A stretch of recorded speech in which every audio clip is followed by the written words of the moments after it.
Só que, em vez de trabalhar como um grupo de pesquisa, como em geral funciona, né, que são diversos pesquisadores e pesquisadoras que se reúnem para discutir um tema, né, e para ler juntos, isso a gente faz também, mas a gente entendeu que estudar curadoria era também fazer curadoria, porque efetivamente muitos dos problemas, dos desafios, se apresentam na prática da coisa, né?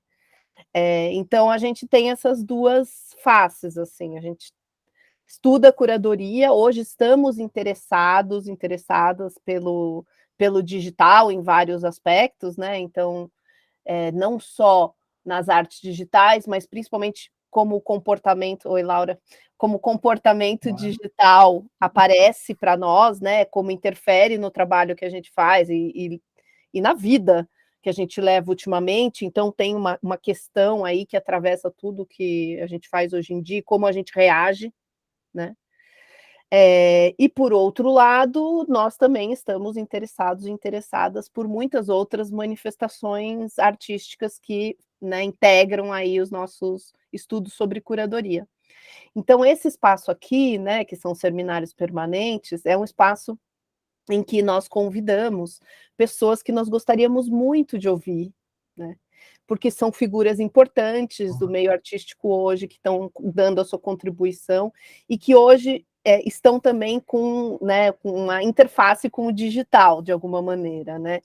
E isso é muito amplo, né? Artistas, teóricos, críticos, né? Que estão, de alguma maneira, pensando esse lugar no Brasil hoje.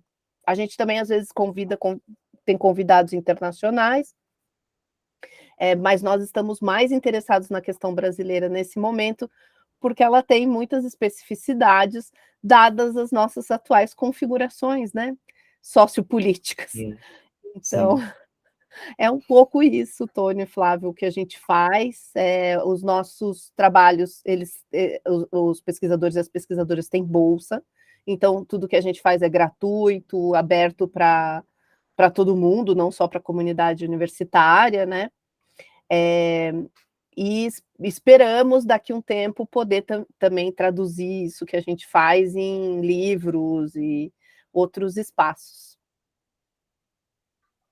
Demais, demais, Ana. Pô, a gente se sente aí muito bem-vindo, né? Muito legal ver um rosto amigo aí, Laura, parceiraça nossa aí de muito tempo, de longa data.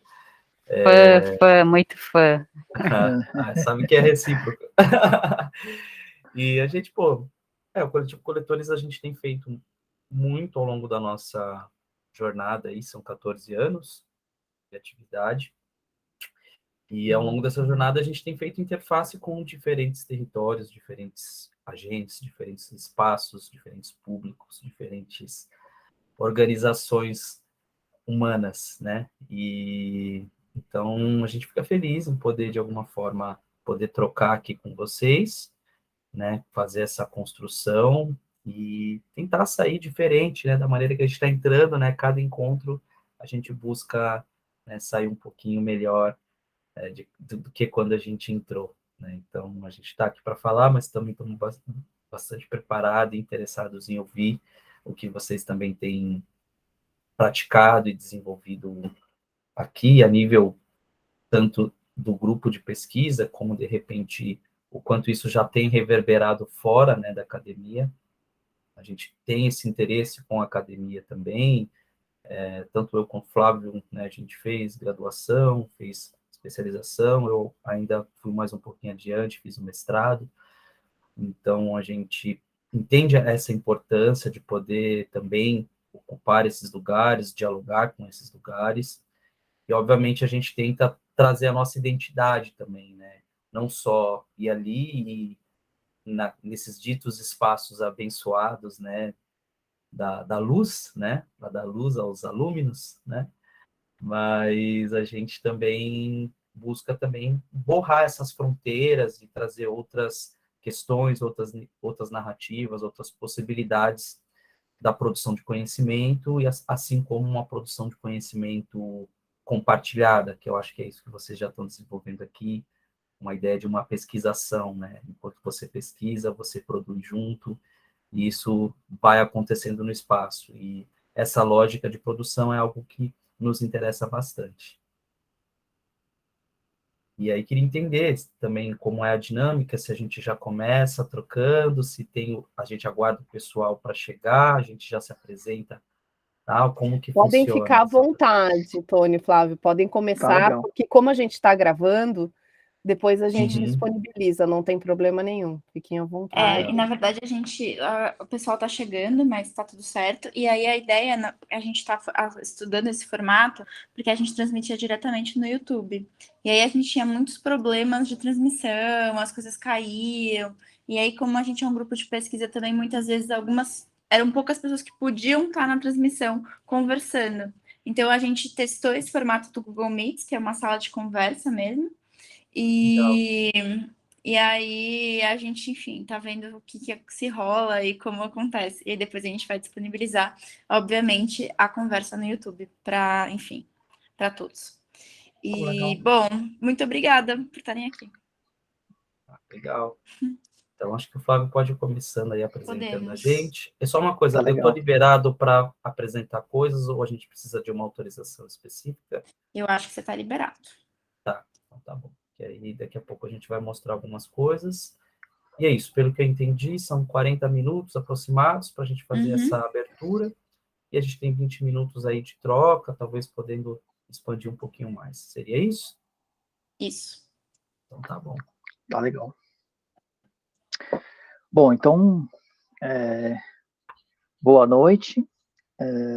Vou começar falando um pouquinho sobre coletores, fazer uma espécie de uma apresentação, assim, bem breve, para a gente depois entrar um pouco numa apresentação do trabalho e com os conceitos que a gente geralmente trabalha, né? Então, o Coletivo Coletores, ele nasceu em 2008, na periferia da Zona Leste de São Paulo, né? Especificamente, eu sou de São Miguel Paulista, o Tony é de São Mateus, né? Continuamos na periferia, né? Ainda de São Paulo. Eu estou um pouquinho mais longe, moro agora em Poá, mas é Zona Leste, né? Uma extensão aí da Grande São Paulo, né? Bem próximo aí também da Zona Leste de São Paulo. E nesses quase 15 anos de trabalho, a gente tem se dedicado bastante a pensar a cidade como um meio, né, de produção, um meio de ação, mas um suporte, né, de toda a nossa produção, e também como uma temática, na maioria das vezes, da nossa produção. Então, assim, a gente pensa a cidade, pensa na cidade, pensa para a cidade. E aí, com todas as questões e com todas as contradições, né, que isso pode gerar dentro da nossa produção, mas sempre pensando que esse é um trabalho muito de aprendizado, de troca, de compartilhamento. O Coletivo Coletores, então, ele tem esse nome porque desde o início a gente pensava muito na ideia de um nomadismo, né, na ideia do que a gente já fazia antes de se conhecer, que era muito de explorar o espaço urbano com, por exemplo, grafite, pichação, ou com ações que a gente fazia com outros grupos. Então, a gente sempre trabalhou muito, a gente sempre teve uma experiência muito da cidade como nômade, como pessoas que caminham pela cidade e que se expressam nas paredes da cidade, ou que se expressavam de alguma forma compartilhando a nossa produção.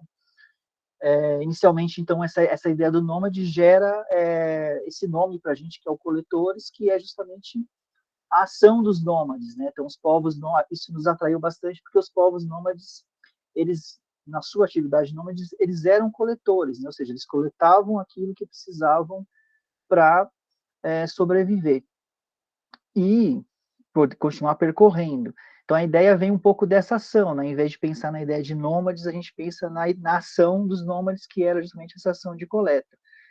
E isso vem muito de encontro com toda a nossa produção, que é justamente de sair um pouco coletando histórias, coletando experiências. Então, assim, toda a nossa produção vem muito disso, vem muito dessa coleta que a gente vai fazendo de dados, de experiências, de vivências, das nossas próprias experiências, né, que a gente vai levando para os espaços e vai semeando outros lugares, mas sempre nessa perspectiva de trânsito. O coletivo, desde então, desde o seu princípio até hoje, ele não tem uma sede, né? Ele não tem um ateliê, ele não tem um estúdio. A gente continua produzindo em trânsito. Nossa ideia sempre é ocupar espaços. Então, se a gente hoje está em um espaço específico, a gente está produzindo lá. E se a gente, por exemplo, precisa fazer uma reunião ou fazer uma reunião de produção, a gente elege um outro espaço para fazer isso. Ou seja, a gente tenta levar um pouco isso como uma dinâmica do próprio coletivo, essa ideia desse motor, né, de produção ser a ideia do deslocamento pelos espaços, deslocamento pela cidade, deslocamento pelos territórios. E nesse tempo todo a gente foi desenvolvendo uma série de trabalhos que foram do físico, né, desde construir estruturas que a gente chamava de design precário, ou seja, design que de algum modo nos auxiliava na nossa produção, que era gráfica, que era visual, mas também que era a própria obra em si, ou seja, que era também um design que a gente apresentava. Isso acabou migrando um pouco para o processo que era do digital, justamente porque o digital ele tinha essa capacidade de juntar todos esses universos dentro de uma coisa mais portátil, dentro de um universo mais móvel, nos dava mais mobilidade. Então, isso vai confluir aí por volta de 2010, 2011, vai confluir para o digital. E de lá para cá a gente vem desenvolvendo uma série de ações que, de alguma forma, elas têm relações com o físico, mas elas se multiplicam bastante no digital. E nos últimos anos a gente tem uma produção muito com videoprojeção, né, com videoprojeção mapeada, pensando em todas as possibilidades do vídeo, da fotografia, da animação, também do design, mas nas relações todas com os meios e as profusões que esses meios podem dar. E pensando nas redes, né, no caso, tentando usar o máximo possível que as redes digitais nos dão para poder difundir esse trabalho, poder compartilhar esse processo. Aí, bom, não sei se o Tony quer complementar ou se ele já quer entrar direto, né, acho que a gente na pode ir apresentação e a gente complementa durante essa Isso, apresentação nossa. E aí eu acho que um pouquinho antes também da gente entrar profundamente para falar um pouquinho, né, dessa relação do digital, que eu acho que foi justamente o recorte que fez com que vocês nos convidassem para cá, né? A gente, como o Flávio falou, a gente vem desse rolê do físico, né? Então, a exploração da cidade, ela para quem vem da periferia, ela é algo meio que natural, porque normalmente quem vem da periferia ou fica a vida toda na periferia, não sai de lá para nada. Então, a gente conhece pessoas que nunca foram ao cinema, nunca andaram de metrô, por exemplo, né? Nunca foram ao shopping center, sempre estão aqui no bairro, no mesmo lugar sempre. E, ao mesmo tempo, tem uma outra galera que vem da periferia que está acostumado a fazer grandes jornadas, grandes travessias. Pessoas que demoram 2, 3 horas para chegar ao trabalho, para chegar à universidade, depois voltar, né? Então, eu e o Flávio, a gente vem muito desse rolê. E a gente também começou a perceber também, desde muito cedo, uma relação dos espaços de lazer, dos espaços culturais. Então, por exemplo, eu sou um cara que nasci nos anos 80, o Flávio nasceu nos anos 70, então a gente tem uma outra bagagem até das novas gerações, que hoje na periferia a gente já tem uma maior inserção de aparelhos culturais. Então a gente vem de uma época em que esses aparelhos culturais eles eram quase que inexistentes nas periferias, né?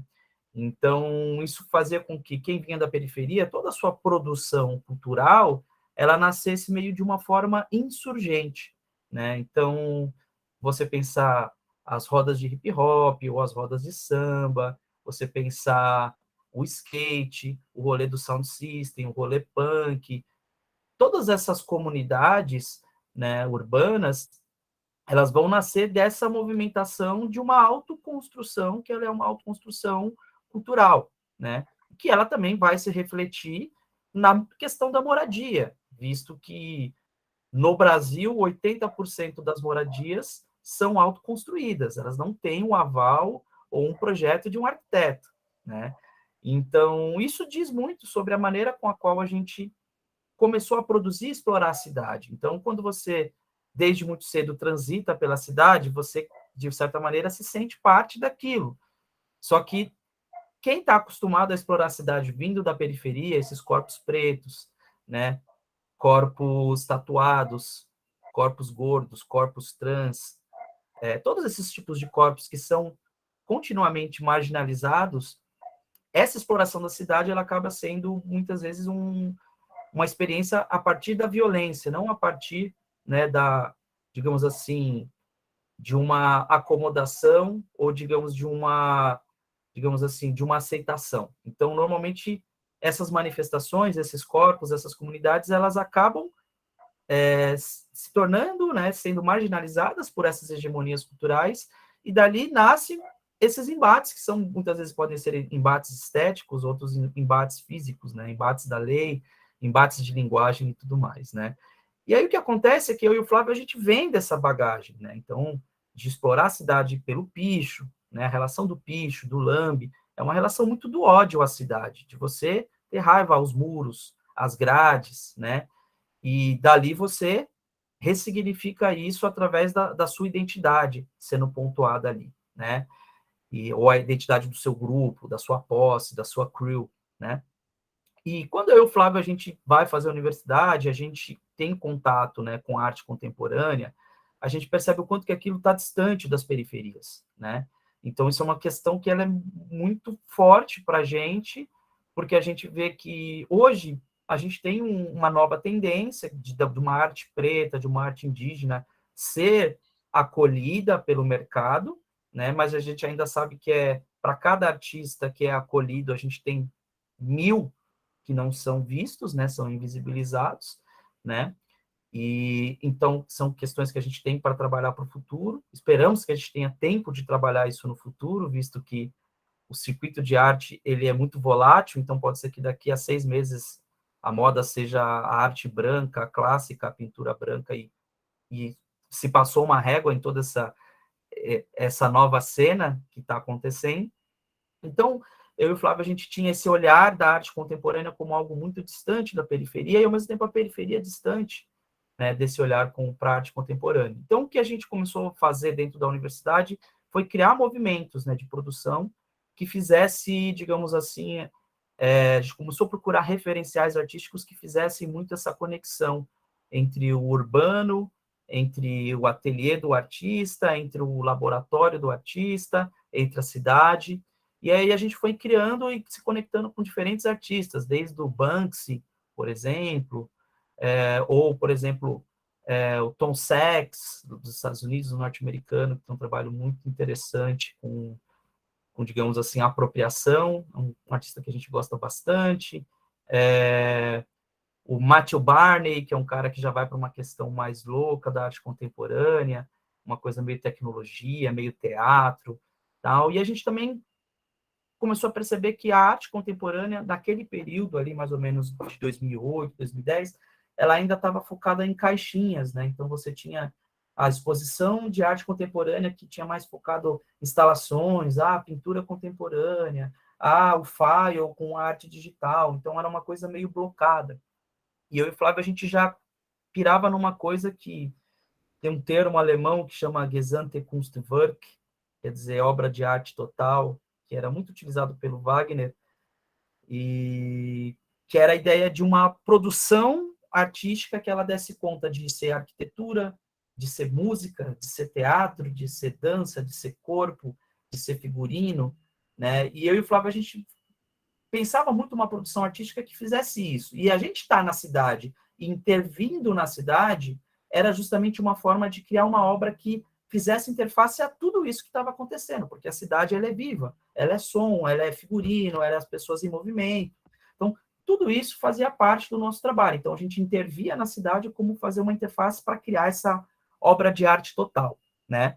E, com o passar do tempo, a gente foi para uma coisa mais construtiva, uma coisa mais para o design, e criando instalações interativas, mas a partir de coisas que estavam muito ligadas ao nosso imaginário, coisas que, por exemplo, o que fazia muito a coletividade acontecer na periferia? É a questão do jogo, o bar, o boteco, a várzea, né? Até na escola, né? A galera vai na escola para jogar truco, sabe? Na escola pública tem muito essa questão, né? O jogo é algo que fazia muito parte faz parte desse imaginário, né? Que é uma maneira de você se transportar para fora, né? Por exemplo, as elites, né? A burguesia tem muito a arte como essa ferramenta para se transportar, né? Ela bota uma pintura ali da sua coleção, na sua sala, de uma forma para que ela possa se transportar para um outro lugar, né?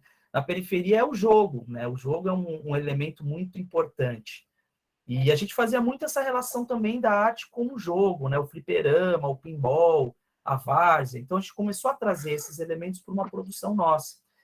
E essa produção foi bem legal, a gente conseguiu desenvolver uma produção interessante, mais ou menos em 2009 a gente ganhou um edital pela prefeitura chamado Programa Vai, que a gente conseguiu produzir um ateliê, a gente também começou a perceber que existia uma certa mitificação dos ateliês do artista, o ateliê do artista como um espaço sagrado, né, aquele espaço onde o cara vai criar, né, e o artista como Deus, e isso era uma coisa que incomodava muito a gente, né, até porque normalmente o ateliê do artista é um espaço normalmente inacessível, né, então a gente criou um projeto chamado Ateliê Livre, que era a ideia de uma produção de arte compartilhada e itinerante, que ela acontecia na periferia, acontecia no centro. Então a gente fez esse projeto, com aspirações mais para uma produção gráfica, e em 2010 a gente faz uma nova versão com uma aspiração mais tridimensional. E aí a gente cria instalações que eram games, eram instalações que você podia interagir, você jogava, e já tinha uma relação com territorialidade. A gente circulou pela Zona Sul, a gente fez um trabalho lá na Monte Azul, que é uma comunidade que, inclusive, eles têm a metodologia o método Waldorf. Aí a gente produziu no Espaço Cuca da Uni, que é um espaço bem bacana também dos estudantes, que ficava mais ali numa área central. A gente produziu em Itaquera, e também a gente acabou finalizando essa produção com uma exposição na Oswald de Andrade, ali, que é numa região da Zona Norte da cidade. Então a gente tinha essa coisa, isso foi um projeto de 6 meses, a gente produzindo em trânsito, em diálogo com espaços, territórios e as pessoas, né?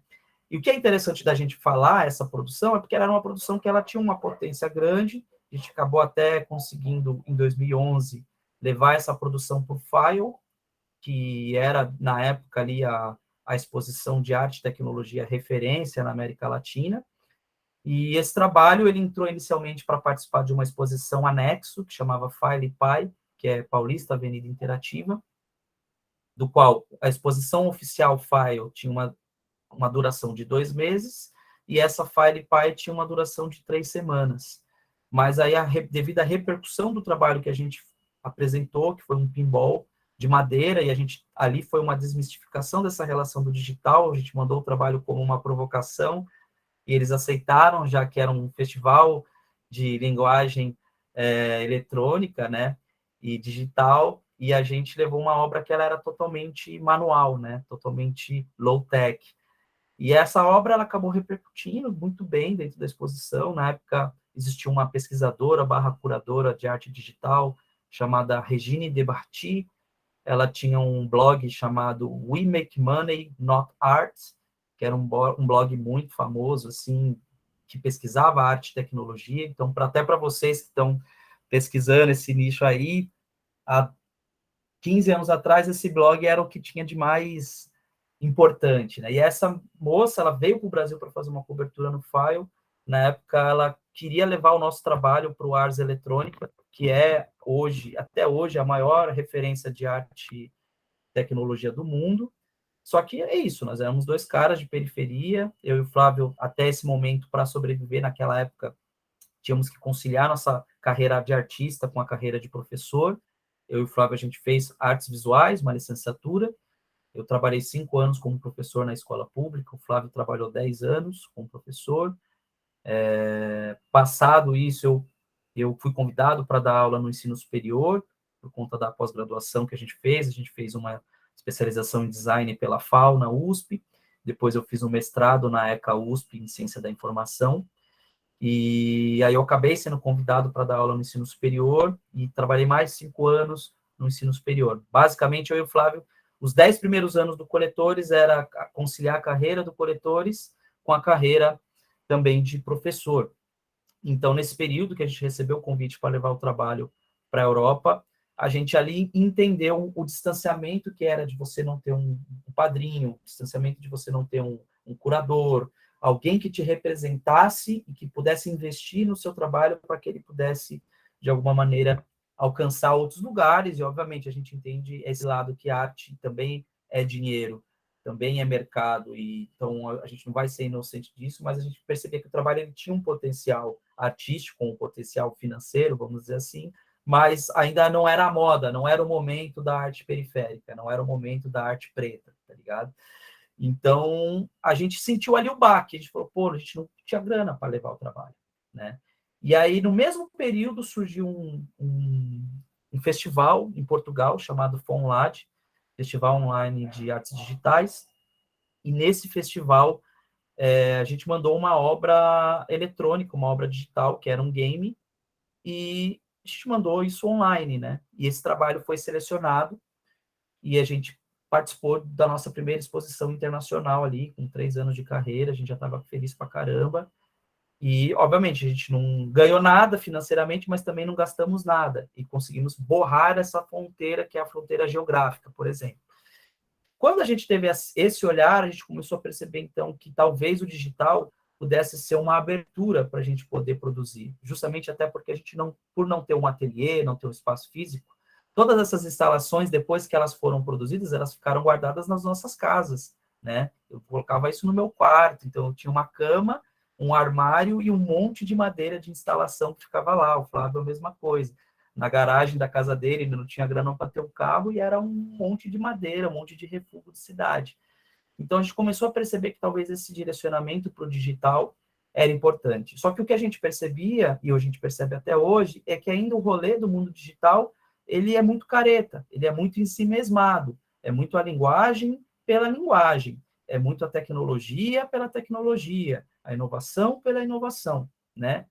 Mesmo os trabalhos que se almejam, isso é uma crítica que a gente faz mesmo, assumida, a gente percebe que é muito ainda uma relação que existe um distanciamento até mesmo para se chamar de arte. E isso é uma provocação que a gente também faz a quem procura fazer isso, porque a arte é um código, né? Quando a gente vai para o digital, a arte ela se resume ao código, né? Então, quando eu estou copiando um código, eu estou fazendo arte ou eu estou fazendo programação, né? Então, essas são discussões que a gente também começou a perceber. Então, o que a gente entendeu é que, para além do código, a produção artística ela precisava ter uma narrativa, ela precisava ter uma motivação. E essa motivação a gente já tinha, que era essa conexão com a cidade. Então, como que é traduzir essa linguagem que é presente no digital, que está no Ars Eletrônica, que está no File, que está na SP Urban, como que a gente traduz isso para uma pessoa que está lá na periferia? Saca? Para uma pessoa que está, talvez, numa comunidade indígena, numa comunidade quilombola. Então, essa era a nossa discussão, né? De como você faz interface com isso, né? Então, quando coletores a gente vai para essa pesquisa mais aprofundada no digital, a gente começa, então, a perceber que a gente já não queria aquilo que era daquele nicho, né? Porque hoje você olha em qualquer fórum, por Pure Data, você tem um código de fazer um sensor, da explosão de uma projeção. Eu posso lá processing, eu tenho lá o código pronto do processing para qualquer coisa, né? Então, como que dá muito mais trabalho, parece que é muito mais fácil ser um artista digital, mas na realidade é o inverso, é muito mais trabalho. Até porque o mercado de arte tradicional, ele precisa de uma obra de arte que ela é física, ela precisa dar materialidade para vender, né? Não é à toa que a pintura nunca vai sair de moda, né? Eu e o Flávio, a gente sempre vai contra a pintura. Mas é isso, a pintura ela nunca vai sair de moda, porque é o produto que mais vende, né? Então, você ser um artista digital é um desafio, né? E aí, quando a gente faz essa provocação, o quanto que esses artistas que se propõem a ser artistas digitais precisam trabalhar mais. Então, a gente entendeu isso. Então, a gente falou, bom, para a gente, então, produzir, a gente tem que fazer a conexão com aquilo que é a nossa verdade, né? E aí, eu vou apresentar um pouquinho aqui, o Flávio pode ir comentando também, né? A relação de uma produção que a gente costuma fazer entre lugares, tá aparecendo aí para vocês? Sim. Tá? Legal. Tá aparecendo assim. Sim. É uma produção que ela faz uma intermediação entre ao que é o digital, entre ao que está no mundo da arte e entre ao que está no mundo real, né? Então, é uma produção que ela acontece discutindo essas relações. Então, daí vem a ideia de fluxos presenciais e digitais, de colaboração artística e de transformação social. Então, muito da nossa produção, ela vai focar nessa relação da colaboração e de uma transformação social, né? E uma das primeiras formas de produção são os fluxos, né? As coisas que estão em movimento, coisas que, digamos, vieram já antes da gente, a gente está fazendo parte disso e essas coisas vão continuar existindo, né? E aí o que a gente falou ali atrás da ideia de uma produção insurgente, de uma produção que ela é autoconstruída, né? Tem um termo chamado cidadania insurgente, que foi desenvolvido pelo James Houston, que é um pesquisador que lida com a questão da arquitetura, da formação das cidades, é norte-americano, e ele teve um grande interesse em compreender o porquê que existiam as favelas no Brasil, né? E aí ele percebeu, né, que estudando a nossa Constituição, ele disse que ele viu, né, que a moradia é um direito, né? E aí quando esse direito ele não é válido, né, não é viabilizado pelo poder público, as pessoas, quando elas autoconstroem as suas casas, elas automaticamente estão reconstruindo ou construindo, autoconstruindo a sua própria cidadania, né? E aí isso, muitas vezes, de forma insurgente, porque não é aquilo que o sistema ou que o poder público espera.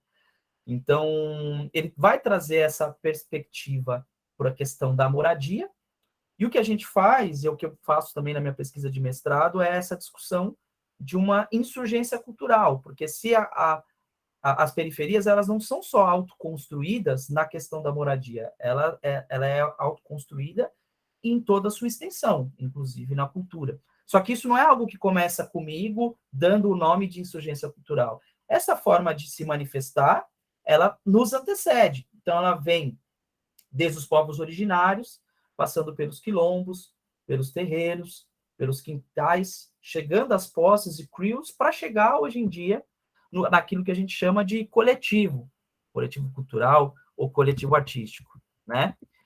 E aí, seguindo esses fluxos, né, muitas movimentações, elas permanecem, que é essa ideia de estar na cidade, todas essas manifestações, elas foram, o samba, ele foi marginalizado, assim como os terreiros, assim como o picho, né, assim como outras linguagens. Então, por exemplo, aqui a gente tem a relação do picho digital, que é algo que a gente começou a explorar muito dentro da nossa produção, que é algo que já estava inerente à nossa existência, e o que a gente faz é justamente dar uma aprofundada nisso. A gente começa esses estudos em 2012, e até hoje a gente desenvolve dessa maneira. Acho que o Flávio pode também complementar um pouco essa relação dos pichos, enquanto eu vou mostrando, passando as imagens. Então, justamente, acho que a questão do picho ela é muito importante, assim, para entender a cidade, né? Justamente porque a gente tem, principalmente num grande centro urbano como é São Paulo, né? Você tem uma relação de uma membrana, né, que recobre todas as estruturas, ou seja, você tem uma superfície que está sempre sendo não só questionada, mas ela está sendo ilustrada, ela está sendo ressignificada a todo tempo, né? Então, assim, você tem, acho que uma relação em níveis diferentes. Tem a relação das crews, né, que fazem a sua demarcação geográfica, necessariamente conversando entre elas, né? Então, sim, são agentes, né, que vão usar da cidade como seu campo de experimentação, mas principalmente numa linguagem muito interna. Você tem essa relação com o externo, que são as pessoas que têm contato com isso, que necessariamente não vão compreender, ou vão criticar, ou vão, de alguma forma, achar interessante, os artistas que vão se relacionar também com isso, os pesquisadores. Você tem uma outra camada, e você tem uma outra, que eu acho que aí é um outro processo disso, que é justamente esse contágio da própria linguagem, né, das pessoas que necessariamente não fazem a pichação, não estão inseridas, mas que de algum modo têm a relação estendida com isso, né? Então, o nosso caso também parte um pouco disso. A gente também, além de ser as pessoas que faziam, né, passamos também a ser as pessoas que pesquisam e que tentam se expressar dessa forma, ou seja, usar esse veículo para conseguir se expressar, né? e tentando, de alguma forma, deixar essa marca. Então, a relação do picho com a cidade é muito uma relação de, por exemplo, continuidade, né? Persistência, né? Que é um pouco o que a publicidade nos ensinou, nos ensina desde o seu surgimento, que é você persistir numa marca, persistir num logo, né? Num desenho, e esse desenho fazer parte do imaginário da cidade, do imaginário das pessoas, né? As pessoas reconhecerem isso mesmo estão em lugares diferentes. Então, o Picho entra muito nesse sentido. Então, a gente passa também a produzir pensando nisso, pensando em deixar essa marca, não necessariamente é só a marca do Coletores, que seria a nossa assinatura, né, a nossa tag, mas é também pensando como que a gente pode usar dessa grafia ou dessa forma de tipografia para passar outras mensagens, usando isso também como uma forma mais estendida de pensamento. Ora, muito tipográfico, muito gráfico, muito pensado muito mesmo no quanto isso tem de beleza gráfica, mas ora pensando na mensagem que isso pode gerar, né? Ou seja, nos diálogos que pode gerar com outras pessoas, com outros artistas e até mesmo com outros pichadores também, ou grafiteiros. Então a gente fez muita colaboração nesse sentido, e aí né, criando essa tessitura assim, dos espaços, pensando um pouquinho no digital. E aí a ideia do picho também nos vem pela ideia do efêmero. Justamente por quê? Porque o picho é uma coisa que pode durar horas, né, que pode durar, de repente, pode ter sido feito à noite e acabar de manhã alguém tampando, ou ele pode durar anos, né, ali naquele lugar, sem que ninguém mexa nele, ele continua lá. E no digital a gente também explora isso bastante, ou seja, essa ideia de não pedir uma autorização necessariamente para se fazer isso, ir para a cidade fazer, e durante um tempo ali que permanece muito pequeno, que é o tempo em que a gente mantém esse projetor ligado, justamente ele passa a existir. E aí ele existe numa pós-produção, que seria o documento né, da existência desse picho lá, que aí é uma coisa que a gente vem trabalhar bastante também, que é o pós, né, que é o registro disso, que também acontece no picho original, porque também há um registro, né, dessa série de ações pela cidade. E acho que E a também gente uma pensa coisa bastante, interessante, só falar complementando, do ateliê aberto, Flávio, também, como está aí na tá. imagem. Então, e a cidade, então a gente pensa muito a respeito desse espaço de produção como um ateliê, um laboratório, ou seja, um espaço de produção. Então, assim, nas fotos que a gente tem aí, por exemplo, a gente está trabalhando, a gente coloca lá nosso equipamento, trabalha isso na rua, trabalha isso de uma forma muito solta, mas muito lidando com esse processo de laboratório da rua, ou seja, é a rua que nos dá esse processo. Ainda que a gente tenha um repertório ali muito trabalhado a priori, a gente acaba, né, escolhendo o que vai ser feito dentro desse espaço, por meio desse processo que sempre de compartilhamento. Então, assim, por exemplo, na ideia de se explorar esse espaço, a gente também explora as possibilidades desse espaço. Então, se, por exemplo, no picho a gente tem alguém que precisa subir num prédio e precisa entender de como subir nisso, ou se precisa ter equipamentos necessários para se fazer, a gente também precisa pensar nesse sentido. Então, de ter um gerador de energia, a gente vai buscar energia de algum lugar amigo para a gente conseguir fazer isso. Então, assim, são várias questões que vão sendo envolvidas nessa relação. E aí a ideia de fazer isso também percorre caminhos diferentes. Então, atualmente a gente tem trabalhado muito com a ideia que a gente vê na imagem, que é de um LED truck, que é um caminhão de LED, né?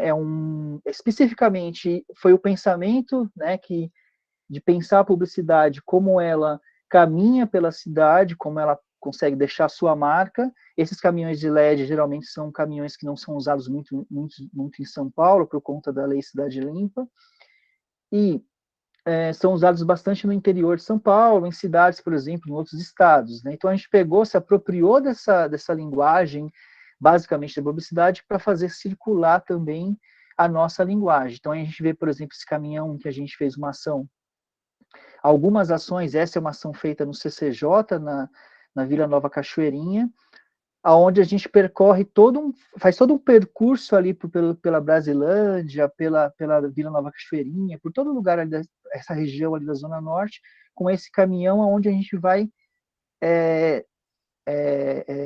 soltando esses vídeos e tags em movimento, e aí a gente tem uma questão que também são animações, então ele está em movimento, e com uma diferença que a gente consegue percorrer durante o dia, né? Porque o LED ele nos possibilita justamente não ter um horário para você ligar. Então, essa foi uma possibilidade. E aí fazer circular, né? Uma coisa que a gente tinha muito como objetivo, que era fazer esse trabalho circular, ou seja, fazer isso que a gente pensava enquanto imagem circular, ou seja, estar em trânsito, né? Alcançar as pessoas ali que passam pela rua e que avistam esse caminhão. E aí a gente vai percorrendo espaços, então essa nossa última ação com o Edge Truque, que chama Territórios de Memória, aonde a gente trabalha especificamente o centro de São Paulo, percorrendo espaços, né, do centro, com uma série de frases, uma série de conceitos que a gente vai desenvolvendo, mas também com imagens que vão questionando esse lugar, ou seja, vão questionando esse território enquanto um lugar de memória. No caso, essa era uma ação que percorria a atual Igreja dos Pretos, que é a igreja do Largo do Paissandu, até o local antigo da sua primeira fundação, né, que é a primeira igreja do Rosário que a gente teve era na Praça Antônio Prado. Após a sua demolição, no início do século XX, eles são obrigados a mudar de lugar, ganham esse terreno no Paissandu e ela é reconstruída ali. Então a gente faz um percurso com esse caminhão em que a gente vai atuar assim dentro desse percurso, mostrando um pouquinho dessa história de deslocamento, se deslocando dentro desse território, ou seja, a gente faz um percurso que sai ali da Antônio Prado e percorre o centro de São Paulo, pensando nesse espaço, tanto pensando no espaço que era um espaço que foi apagado, né, justamente foram construídas outras coisas lá, pensando também um espaço novo, um espaço de surgimento, mas que de certa forma também cai dentro da ideia de apagamento, ou seja, muito do que a gente tem como relação de espaço não necessariamente enxerga esse lugar como um lugar de memória. Então, a ideia de tentar chegar nesse lugar como um processo de tentar entender essa história por trás disso, a partir das palavras, a partir dos textos. E aí uma coisa interessante também é que, atualmente, nos últimos 6 anos, a gente tem feito uma interface de uma produção de conhecimento compartilhada ou de uma pesquisação que ela vai transbordar os sistemas tradicionais de produção de conhecimento. Então, por exemplo, aqui nessa imagem, a gente tem uma oficina que a gente fez numa comunidade quilombola de cultura digital. Esse foi um projeto que a gente desenvolveu em 2016. E é um formato muito bacana de se produzir o conhecimento, mas você está ali na sala, né? Aquele ambiente tradicional, né? Aquela coisa da regra, a permissão para ir no banheiro, a permissão para tomar água.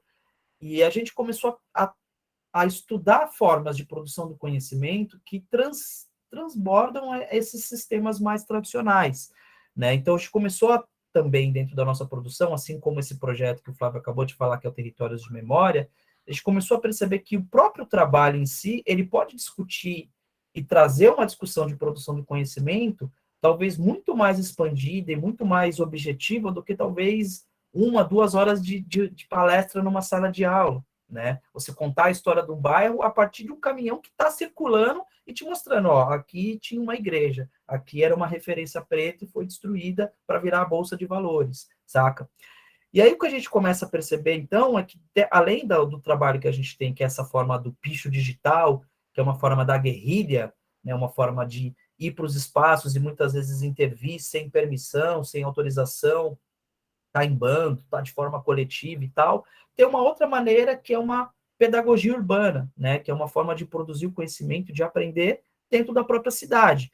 E esse conhecimento, ele pode acontecer em diferentes níveis, nível social, cultural, científico, memória, ancestralidade, né? É pensar a cidade como essa plataforma de troca, né? E aí, não só uma oficina tradicional, mas também uma festa, um baile, uma intervenção, um picho, uma imagem, pode trazer uma discussão de aprendizado, que é algo que nos interessa muito com a nossa produção, né? Que é o que a gente também costuma usar muito, o Flávio falou ali atrás, quando a gente faz um trabalho, a gente tem o costume de fazer a foto ou o vídeo, essa documentação é importante, tanto para a nossa memória, como também numa discussão da pós-produção, que é algo que um autor que a gente gosta bastante, ele chama Nicolas Bourriot, ele tem um livro chamado Pós-Produção, que ele vai discutir muito essa questão da pós-produção, mas antes disso ele tem um outro livro que chama Estética Relacional, que também nos interessa bastante, que é a ideia de uma produção de arte que ela só faz sentido na conexão com o próximo, na conexão com o outro, né? E, então, nesse sentido, muitos dos nossos trabalhos, eles vão perpassar esse lugar, que é o da intervenção, que é do não autorizado, mas que, ao mesmo tempo, tem um fundamento que ele está discutindo o presente, o passado e possibilidades de futuro, né? Então, esse aqui é um trabalho Resista, um dos trabalhos nossos mais populares, assim, que é um trabalho que a gente projeta várias imagens de luta por direitos humanos em diferentes lugares do mundo, em diferentes épocas, e a gente faz essa projeção na comunidade. Aqui é São Mateus, Vila Flávia, na Zona Leste de São Paulo, de forma a trazer essa discussão do que essas imagens falam, quem são esses personagens, né? Ou quando, por exemplo, a gente é convidado pela comunidade LGBTQIA+, aqui é um projeto chamado Cidade Queer, que a gente fez em parceria com vários coletivos, que foi até um embrião para as batalhas de dança Vogue, que hoje a gente tem muitas acontecendo aqui no Brasil, mas ainda nessa época era uma cultura que ela estava começando, digamos assim, a se espalhar. Então a gente vai, é convidado e começa a interagir, trazendo as projeções, as frases, os dizeres, as imagens que fazem parte da comunidade, né? Ou quando a gente faz um evento para discutir a redução da maioridade penal, né? Ou quando a gente é convidado no SESC para fazer um projeto de cinema expandido, a gente faz uma discussão sobre a perseguição a Rafael Braga, né? Ou até mesmo informações mais tradicionais, como dar uma oficina de games, dar uma oficina de produção musical, né? Dar uma oficina de programação. Ou a gente pode ser convidado por uma marca, por uma instituição, para também fazer esse mesmo trabalho. Então, a gente percebe que a pedagogia urbana ela não tem limite, ela pode acontecer por diferentes perspectivas, e isso é algo que também a gente tem pesquisado muito, né? E o que acaba desembocando numa produção, numa terceira etapa, que a gente chama que é uma produção de contrafluxos, que é uma produção que ela, digamos assim, ela vai fazer a junção entre as questões que o Picho traz muito, que é a ocupação da cidade, quem tem direito à cidade, né? Como eu me insiro nisso, e ao mesmo tempo as discussões das pedagogias urbanas, né? De como que a gente pode aprender com a cidade, o que a cidade tem para nos ensinar, né? Então, nesse processo, né, de ressignificação, a gente tem trabalhado a partir de 3 perspectivas. Uma perspectiva que é de imaginários urbanos, que é a ideia de pensar uma cidade que, de repente, possa ser percebida de forma diferente através dessa discussão das intervenções, que não necessariamente são as nossas, mas são outras intervenções que acontecem e ativam diferentes espaços da cidade, permitindo que você torne a cidade muito mais interessante, que você faça prevalecer de verdade essa relação do direito à cidade, de repente a discussão de uma cidade que possa funcionar 24 horas, que ainda para nós aqui em São Paulo é uma utopia, né? Ao mesmo tempo, a gente tem uma outra discussão de cidade, que, por exemplo, é a discussão dos apagamentos, né? São Paulo é uma cidade que mais apaga memórias, mais destrói prédios tombados, é uma cidade que não tem limites com relação a isso, né? Então, a gente tem feito alguns trabalhos para discutir esses apagamentos de memória, e aí a gente faz o quê? As rememórias, né? Formas de poder rememorizar isso, e também tem uma terceira etapa, que são as pujanças editadas, né? A pujança, ele era um adjetivo muito utilizado para os monumentos, esses monumentos que trazem essa imagem do vigor, da figura heróica, né? Figuras como Borba Gato, como o monumento às bandeiras, e a gente começou a discutir o quanto que esse elogio, esses adjetivos heróicos a essas personalidades, eles são mentiras, né? Eles são edições de história. Então a gente começou a produzir, fazendo um pouco esse olhar e essa discussão, né? Acho que o Flávio pode falar um pouquinho dessa parte, por exemplo, dos imaginários urbanos, dos trabalhos que a gente tem feito, e aí, comentando a partir das imagens, a gente poder mostrar isso na forma prática, como isso acontece.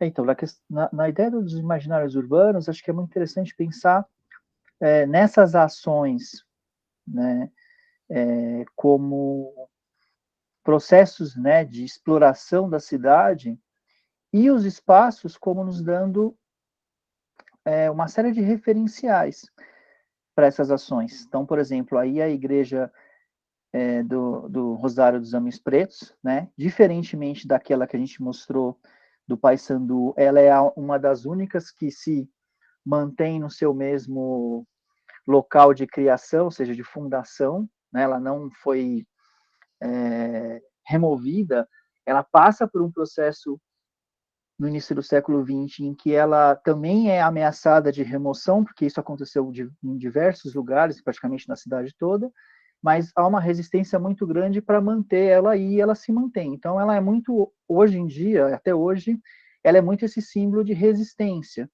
né? Então, nessa ação de pensar os imaginários urbanos, a gente vai muito atrás dessa história, não só das histórias, né, que são, obviamente, histórias que passaram por esses apagamentos, mas as histórias também de resistência desses lugares. Então, aí é uma ação que a gente fez no dia 25 de julho, que é o dia de Teresa de Benguela, que é a imagem, que é essa imagem que está projetada aí, que necessariamente não é a mesma pessoa, mas que é uma referência muito grande a essa figura. E essa ação, ela é uma ação muito de colaboração. Então, nessa ação específica, a gente faz uma colaboração com a Marcha das Mulheres Negras, que tinham, obviamente, que fazem sempre uma ação nesse dia, e a gente apenas entra com a ideia de pensar esse espaço junto com elas e poder viabilizar essa ação dentro desse espaço. Então, ou seja, no nosso processo de pedagogia urbana, no nosso processo de colaboração, a gente também se dá muito a esse processo de ouvir, né, de usar a nossa expertise de algum modo para conseguir canalizar também outros processos, outros diálogos, né? Aí a gente tem o Centro Cultural dos Correios, né, numa ação que aconteceu dentro da SP Urba, no SP na Rua de 2018. Ali no prédio a gente tem uma inscrição chamada Cuidado, Espaço Inflamável, né? Isso acontece num momento bem interessante, que é justamente quando tem aquele incêndio na Pinacoteca, no Museu da Língua Portuguesa, e quando a gente tem outros prédios públicos passando por uma série de precariedades que levam, né, a destruição desses prédios, destruição de acervos. Então, assim, é uma ideia, dentro dessa ideia específica, a gente questiona, dentro dessa performance, a gente questiona justamente esse espaço, que ele é muito importante para a cidade, mas que, de alguma forma, ele é inflamável, porque ele pode pegar fogo justamente pelo descaso, justamente pela falta de cuidado. Então, a gente vem fazer essa ação para questionar também uma série de outras faltas de ações públicas ou de ações, né, do Estado, principalmente, para preservação desse imaginário. Aqui a gente também pensa muito nessa questão do imaginário, sobre essas figuras que fazem, né, de alguma forma, que falam sobre o imaginário urbano. Então, uma dessas figuras que para a gente é uma referência muito grande e uma referência muito importante é a Carolina Maria de Jesus, não só pela sua ação, né, como escritora, não só pela sua obra, mas também porque ela fazia algo que era muito interessante, que é se perambular pela cidade, discutir a cidade, discutir o pertencimento da cidade, discutir o território que ela habitava, discutir, por exemplo, as formas que o poder se relaciona com esse lugar, e é uma referência justamente de uma pessoa que viveu esse espaço, assim como a gente também, né, de alguma forma, tem essa experiência. Então, isso é uma das ações. A Carolina, ela aparece em várias das nossas ações, em vários pôsteres da nossa ação, e essa específica a gente faz no centro da cidade, justamente com esse pôster em que ela surge como essa figura que, né, habita um lugar muito grandioso, muito importante dentro do nosso imaginário. Né? Eu acho que é importante trazer, a gente fala muito também numa relação dessa produção da cidade, a ideia dos contrapagamentos, né? Então, discutir os apagamentos. Então, por exemplo, a figura de Carolina de Jesus é uma figura que é uma das nossas autoras mais traduzidas, né? E, ao mesmo tempo, ela ainda não tem o devido reconhecimento que ela deveria ter enquanto, né, uma figura brasileira, né, que representa o Brasil, né? E a gente tem trabalhado com Carolina já de um período antes ainda dela estar em alta, né? A gente acabou de ter uma grande exposição sobre ela e a partir da vida dela no Instituto Moreira Salles, né? Inclusive, a gente teve a oportunidade de produzir e trabalhar junto com eles dentro dessa exposição, fazendo uma série de intervenções em Parelheiros, intervenções na própria sede do IMS. Mas o que é muito interessante para a gente, que é o que o Flávio falou, é que Carolina ela tinha esse olhar para a cidade, né? Tanto é que, para mim, todo arquiteto, todo curso de arquitetura deveria ensinar, colocar como leitura obrigatória Carolina de Jesus, visto que o primeiro livro dela, né, o Quarto de Despejo, ela faz essa metáfora com a cidade, e depois você vai ter o Casa de Alvenaria também, né? Então, ela é uma pessoa que tem uma produção que ela está totalmente interligada com essa relação da cidade, né? E assim como Carolina de Jesus, que teve sua história abafada, né, ao longo das décadas, né, a gente tem, por exemplo, a figura do Tebas também, que é considerado hoje o primeiro arquiteto negro do Brasil, que é uma figura fundamental para a construção estética da visualidade do que a gente tem no centro de São Paulo. Inclusive, o primeiro chafariz que São Paulo teve com água encanada, com sistema hidráulico, foi produzido por ele, que é o chafariz da Misericórdia, que hoje também já não se encontra mais lá, foi apagado da história. E a gente vai também fazer essa produção ligada ao Tebas, né? E aí a gente faz uma parceria com Abílio Ferreira, que é um dos maiores pesquisadores dessa figura, e a gente participa da Jornada do Patrimônio aqui em São Paulo para fazer duas intervenções, uma intervenção numa igreja que é a igreja da Nossa Senhora do Carmo, que fica ali próximo ao Parque Dom Pedro, entre o Parque Dom Pedro e a Sé, que foi uma igreja da qual ele fez toda a construção ali estética, né, dessa igreja. Inclusive, a primeira catedral da Sé foi ele que fez, depois ela foi demolida para essa nova versão. E essa igreja que está aparecendo aqui, que é a igreja de São Gonçalo, enquanto a gente estava fazendo a pesquisa sobre o Tebas, a gente conseguiu a documentação comprovando que ele foi sepultado nessa igreja. Então, uma coisa que foi uma informação nova na época, e que é a igreja de São Gonçalo, que é uma igreja que fica nos fundos da Sé, né? E a história do Tebas, ela ficou apagada por 200 anos, e ela foi relembrada, mantida viva, graças à oralidade, graças aos cantos dos terreiros, às rodas de samba, e inclusive o Geraldo Filme vai falar bastante sobre Tebas, e Tebas tem um reconhecimento dele há pouco tempo, no máximo 10 anos, como arquiteto, né? Da mesma maneira, indo para essa relação das pujanças editadas, que é de questionar esse outro lado, que se a gente tem, de um lado, personalidades que são heróicas e não são homenageadas, são apagadas, são apartadas da sociedade, a gente tem outras figuras que não têm tanta construção social, tantas benefícios para a sociedade, e que, de alguma maneira, são endeusadas ou são lidas como heróis, foram apresentados como heróis, né? Então, aqui é uma colaboração que a gente fez junto com o artista Denilson Baniwa. É uma colaboração que rendeu assim uma repercussão também a nível internacional. Foi um projeto chamado Vozes contra o Racismo, foi um projeto com a curadoria do Hélio Menezes, no qual a gente foi convidado para fazer uma série de intervenções com diversos artistas, dando essa interface com o digital, né, fazendo essa interface com o mapping. E além dessa intervenção que a gente fez no Monumentos, a gente também fez mais de 25 intervenções espalhadas por toda a cidade de São Paulo, trazendo o trabalho de outras artistas também muito importantes, além do próprio trabalho do Coletores. E aí, nessa obra, especificamente, Brasil Terra Indígena, é uma leitura que o Denilson Baniwa ele faz, tentando refletir sobre como seria o Brasil se talvez as embarcações tivessem afundado. antes de ancorar em nossas praias, né? E aí essa obra ela discute muito sobre essa possibilidade de futuro, né? Um outro trabalho são no caso a intervenção que a gente fez no monumento do Borba Gato, também foi um trabalho que a gente fez em 2020. E aí, né, o ano passado a gente teve o incêndio, né, intervenção na estátua, foi bem importante. E aí esse trabalho tomou forma novamente, né? Essa produção ela está no nosso YouTube, está no nosso Instagram, então dá para ver lá como que ela acontece.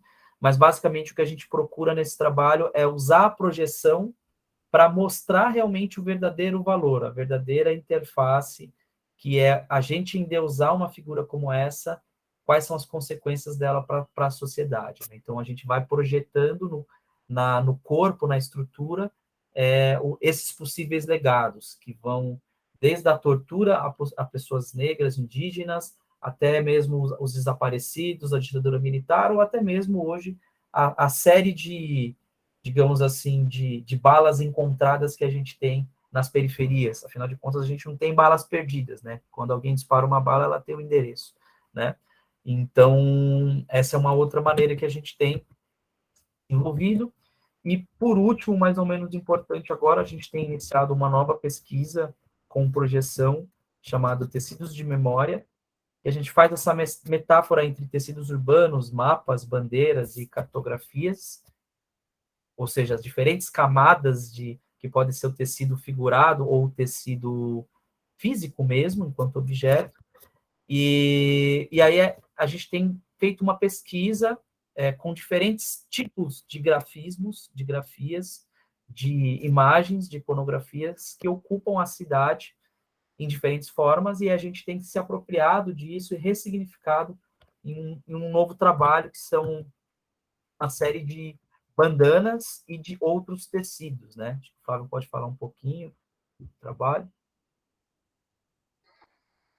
Então, justamente, essa produção, assim, é muito interessante para a gente, porque a gente pega um pouco dos referenciais que a gente tem, que são da nossa própria produção, quer dizer, são ícones que foram surgindo durante a nossa produção, conceitos que foram surgindo, para a gente pensar eles como uma estampa, né, um tecido, né, estampado, ou uma série de ornamentos e grafias que podem compor essas bandanas. Né? Então, nessa, por exemplo, é a bandana Sangue Paulista, que a gente mostrou ela na intervenção no prédio do CAL, que fica no centro de São Paulo, que é o Conselho de Arquitetura e Urbanismo de São Paulo, e ela abre a intervenção que a gente faz lá justamente pensando um pouquinho sobre essa questão do mapa, né? A gente pode ver aí que o pano de fundo é justamente esse mapa estilizado, né, do estado de São Paulo, e que vai trazer um pouco dessa questão e um pouco desse questionamento sobre o sangue, ou seja, sobre essa ideia do quanto se constrói, quer dizer, o que se envolve na construção das arquiteturas, o que se envolveu, o que está por trás disso tudo. E acho que é interessante também, né, essa padronagem original, ela chama Piso Paulista, né? Ele foi desenvolvido pela Mirtz, que é uma arquiteta, e é um trabalho que discute muito essa questão, né, da cidade. Ele veio muito inspirado no modelo que se tinha em Copacabana, né, mas que muitas pessoas fazem essa leitura, né, do preto e branco, da ideia de uma democracia racial, né, e que, na realidade, nós que vivenciamos isso diariamente, a gente sabe que não é isso bem o que acontece, né.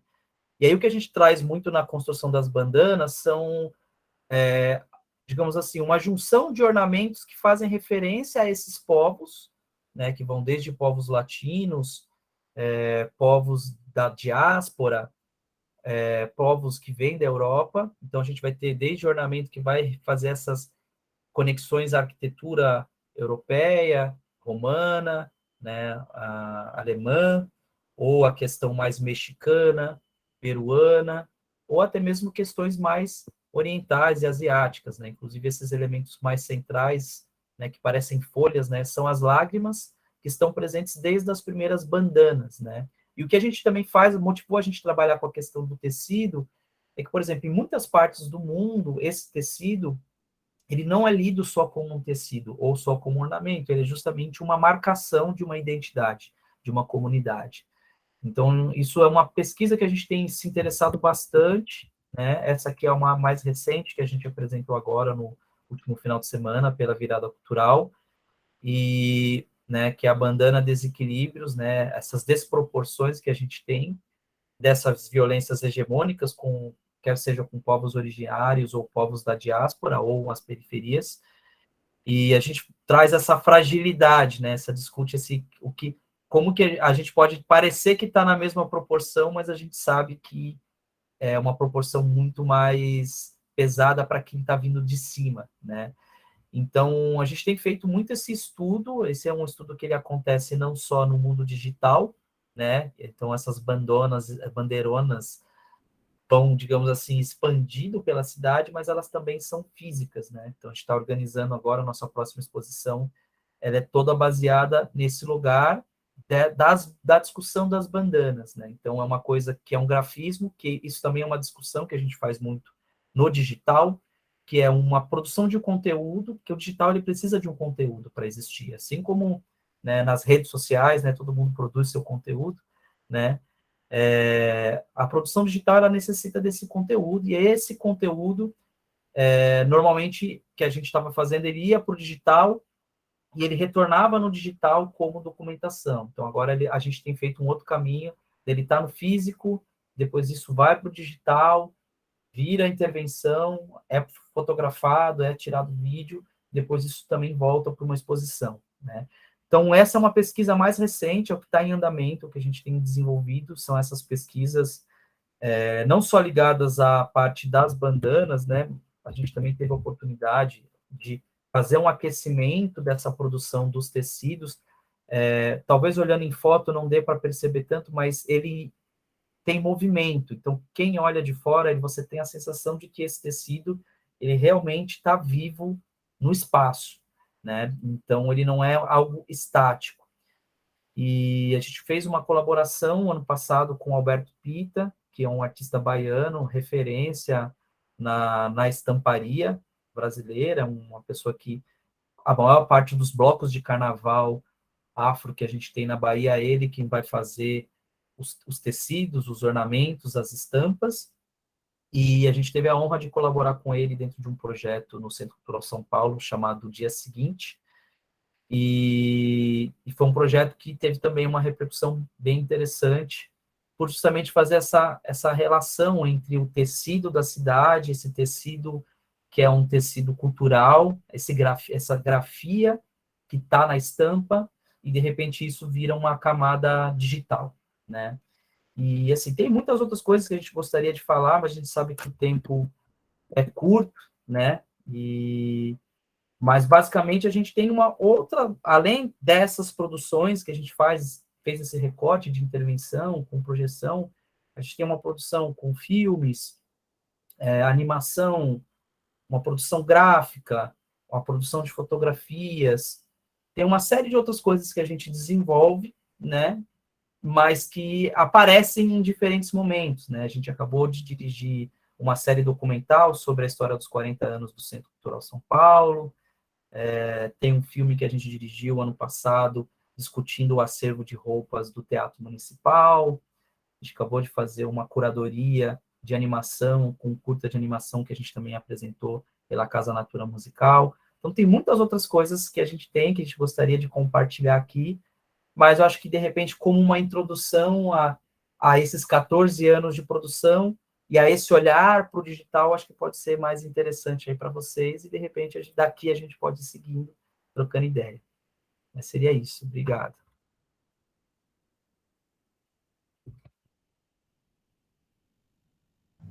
Nós que agradecemos, é incrível, a gente estava aqui acompanhando a narrativa e navegando pela cidade um pouco também, né? Então eu queria abrir para vocês um pouco, para ver se o pessoal também começa a perguntar. Vou fazer uma pergunta bem básica, que é a seguinte: como que é para vocês o processo de escolha dos espaços? Então, naturalmente, claro, que vocês têm um aporte aí histórico, político e social que define essas escolhas, né? Elas nunca são gratuitas. Mas vocês podiam contar um pouco para a gente, né? Como que são esses percursos? Dentro de cada projeto, então a gente vai pensar a partir desse lugar, ou a gente, de repente, tem uma pesquisa com uma imagem, esses últimos trabalhos que são desenvolvidos a partir das bandanas, né? A bandana também como uma aproximação com bandeiras e com flâmulas, né? E com recobrimento de espaços. Então, eu imagino também que tem esse outro lado, né? Não só a partir do lugar, mas de um, entre aspas, um objeto imaterial simbólico que vocês aplicam nos lugares, né? Então, se vocês pudessem falar um pouquinho para a gente sobre essa geografia do trabalho, acho que pode ser interessante. Então, o nosso percurso para a cidade é muito interessante, assim, eu acho que ele acontece em alguns níveis diferentes, né? A gente tem desde de projetos que a gente propõe do zero, então, assim, projetos, por exemplo, como o projeto Territórios de Memória, em que a gente foi contemplado com o prêmio Trajetórias, né, do PROAC, e as ações que a gente tinha pensado justamente faziam jus a esses 2 espaços que a gente queria muito trabalhar. A Igreja do Largo do Rosário da Penha é um espaço que a gente já há 6 anos a gente faz projeções lá. Nossas primeiras projeções a gente fez muita experiência ali. Assim, para entender a projeção, a gente também usava aquele espaço e ele sempre foi muito significativo para a gente. Então, a gente quis contemplar esse espaço com uma projeção grande, com um trabalho que fosse realmente muito significativo, que marcasse muito isso, né? E essa relação também com a Igreja dos Homens Pretos do Lago do Parssandu, justamente essa relação mesmo da transmutação dos 2 lugares. Mas a cidade de formas muito diferentes. Então, por exemplo, a gente pode desde ser convidado para fazer, como, por exemplo, no caso do prédio do CAU, eles convidaram a gente para pensar esse espaço, eles nos colocaram à nossa disposição uma série de documentos, plantas, desenhos do prédio antigo. Eles queriam que isso fosse não só uma homenagem a esse prédio, né, que é uma arquitetura do Ramos de Azevedo, mas também fosse um olhar crítico sobre essa relação com a cidade, né, quer dizer, desse patrimônio que está ali, capenga, que sobrevive, mas que tem relação com outros espaços, que está ali sendo ocupado, né? Então, essa é uma forma. Acontecem também, então, além desses convites, por exemplo, acontecem as propostas, ou acontece, por exemplo, como na virada cultural, em que a gente tinha a possibilidade a gente trabalha na virada cultural desde 2016, a gente vem atuando em várias frentes, ora fazendo um palco, ora fazendo uma festa. Então, nessa a gente teve a oportunidade de ser contemplado num projeto em que a gente poderia colocar à disposição só a nossa produção dentro de um espaço específico, e esse prédio a gente já tinha uma relação com ele, a gente já tinha feito algumas intervenções nessa antena, então a gente falou, esse momento agora é fundamental de voltar essa antena e imprimir esse novo espaço.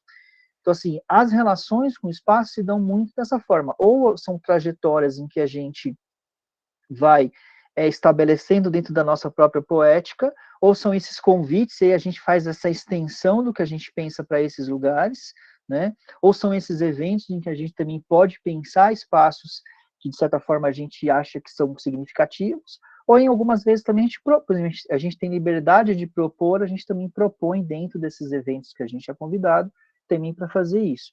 Ela vai se dando em vários níveis de pensamento, de processo. Não sei se o Tony quer complementar um pouco. Eu acho que só para pontuar uma coisa que é importante a gente sempre frisar, a gente tem uma produção que ela é contínua. Então, a gente sempre está pesquisando. Então, sei lá, a gente já tem uns 10 lugares que a gente quer hoje, novos, que a gente já tem pesquisa desenvolvida, né? Todo o trabalho ele parte de uma pesquisa teórica, acadêmica, bibliográfica, também de ir atrás das histórias orais, e isso a gente vai criando os dossiês, as possibilidades. O que acontece, como o Fábio falou, é que dependendo da possibilidade que surge, a gente consegue extrair fragmentos dessa pesquisa, dessa ação, e aplicar em um outro lugar, né? A própria Laura está aqui, a gente fez um projeto com o Sesc Osasco em 2017, se eu não me engano, que foi um trabalho meio doido, assim, que era, eles tinham uma discussão que era, eles sentiam muitas vezes a comunidade distante da unidade, e eles não sabiam quem eram, talvez, as referências sociais e culturais que poderiam fazer uma interface com o maior público, né? E aí eles convidaram a gente para pensar uma cartografia afetiva, né? E a gente foi atrás de diferentes referências, de diferentes personalidades da região, e foi bem legal. A gente conheceu o sapateiro mais antigo de Osasco, a gente conheceu um coletivo que pegava lixo eletrônico e fazia computador para pessoas carentes usarem. Então, eles tinham várias personalidades e a gente conseguiu trazer essas personalidades para dentro da unidade, dentro de um evento que eles chamam Festa, e aí incorporou essas pessoas dentro da produção. Então, muitas dessas pessoas se emocionaram por serem reconhecidas, e foi uma interface muito legal, e isso virou uma exposição fotográfica, e isso virou um mini doczinho com algumas falas, e também virou uma intervenção com projeção no fundo da unidade. Então, vamos dizer que às vezes a gente é meio doido, que a galera convida a gente para fazer projeto, e aí essa expertise de estar na rua, de estar produzindo em trânsito, ela acaba entrando, e aí, às vezes, sei lá, tem um projeto que cabe Carolina de Jesus. Sei lá, quando o IMS procurou a gente para falar de Carolina, a gente já estava pesquisando quando eles falaram, o projeto está pronto. A gente foi lá em Parelheiros fazer uma projeção dela. E a gente queria fazer também no Pari, mas aí não tinha orçamento para isso. Aí fez Paulista para pontuar a exposição, que era a última semana, último mês, e fizemos Parelheiros. Então, tem muita coisa que a gente já tem engatilhado. Então, a pessoa fala, Tony, tem essa ideia. Vamos dizer que eu e o Flávio, a gente é meio doido. A gente está sempre pesquisando. Todo dia é reunião de toró de ideia. Brainstorm toda hora. Academia também. É isso, é sobre isso. Eu já vou passar a palavra para a Laura, mas eu vou ter que fazer mais uma pergunta rápida, porque vocês tocaram num assunto que é um assunto com o qual estamos nos debatendo neste momento. A gente também funciona um pouco como consultoria, enfim, a gente também, como vocês, vai assim pegando alguns projetos no meio do caminho, e a gente está pensando muito nessa questão da festa. E foi uma, assim, né, uma coincidência.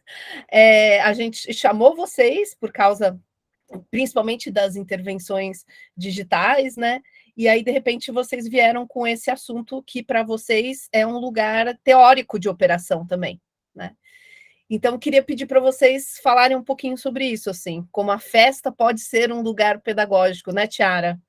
A Tiara é arte educadora, também é do grupo, e eu acho que ela devia estar pensando exatamente isso para a gente perguntar para vocês. Estamos aqui muito como estudantes mesmo, para poder ouvir de vocês onde que isso passa, né? O lugar da festa.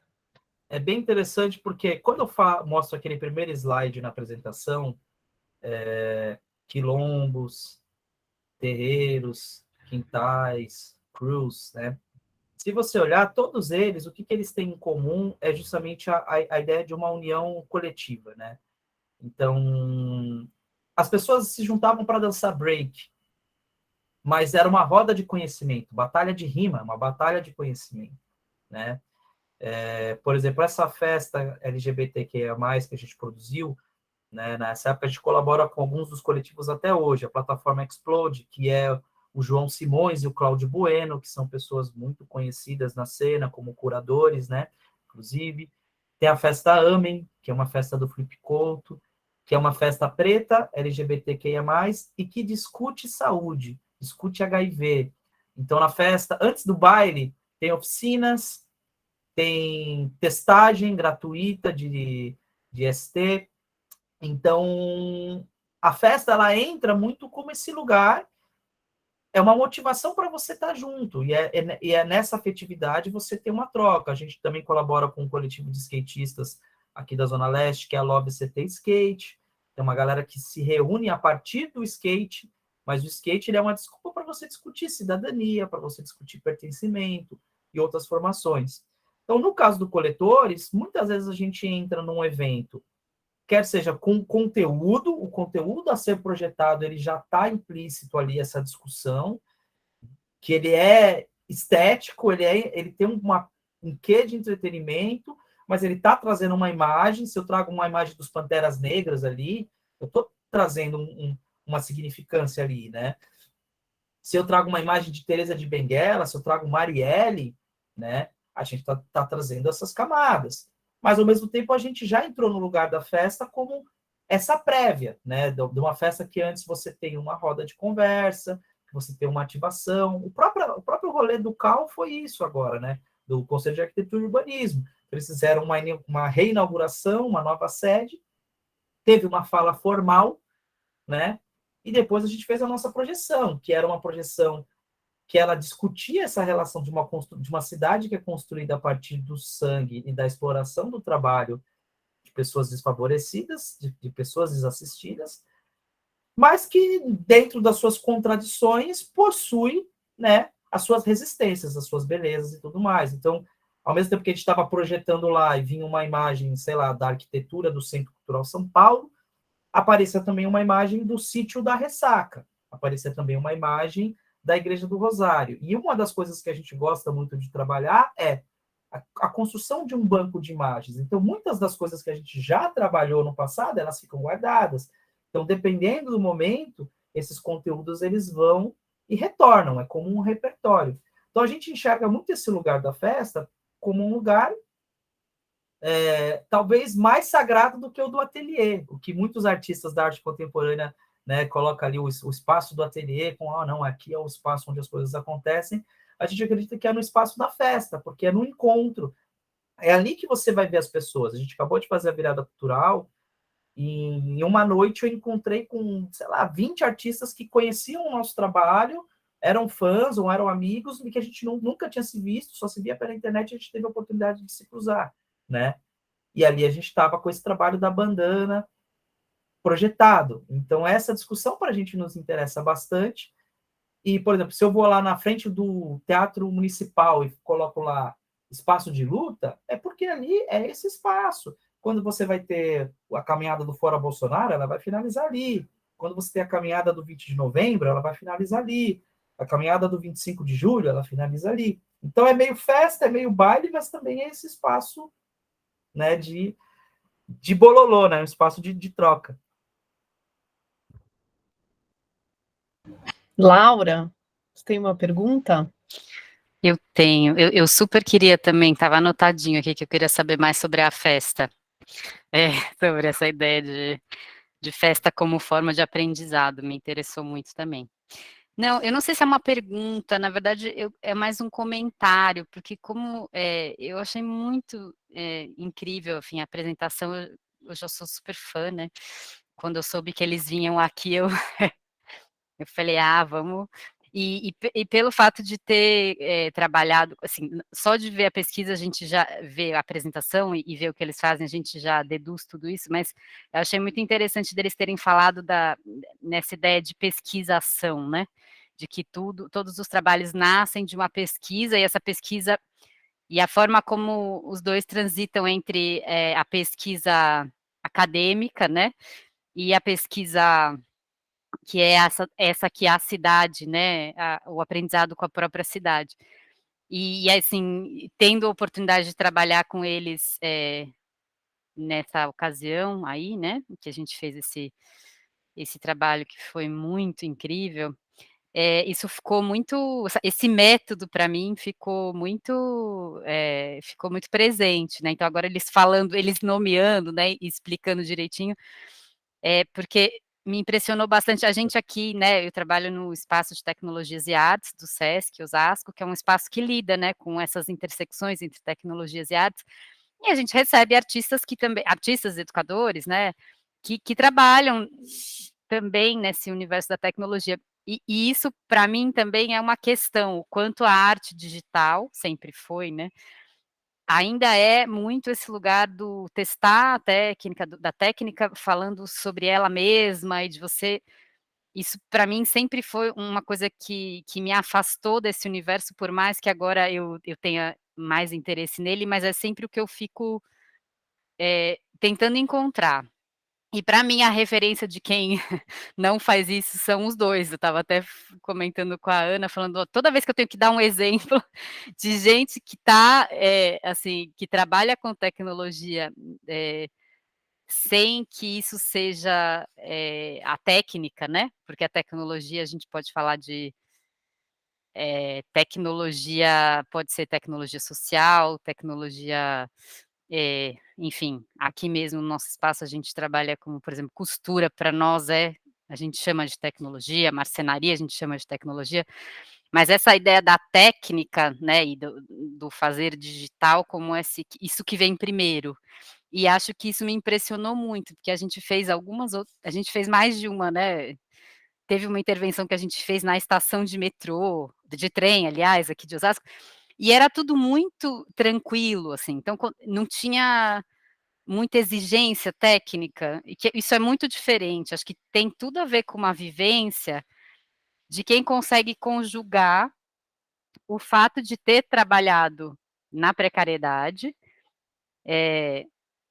que também é é um problema, mas mas que traz um know-how, né? O know-how da gambiarra, que é muito, muito valioso. Isso, sabe, era meio impressionante, que a gente super preocupado com essa, vai dar certo, vai projetar, vai acender, não sei o quê. E eles não, fica de boa, fica tranquilo.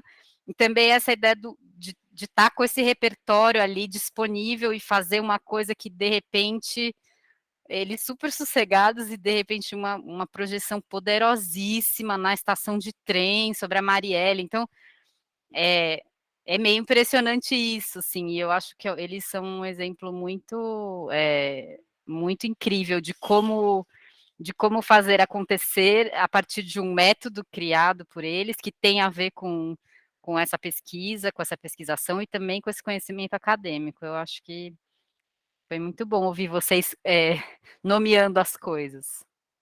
Acho que era só isso, gente.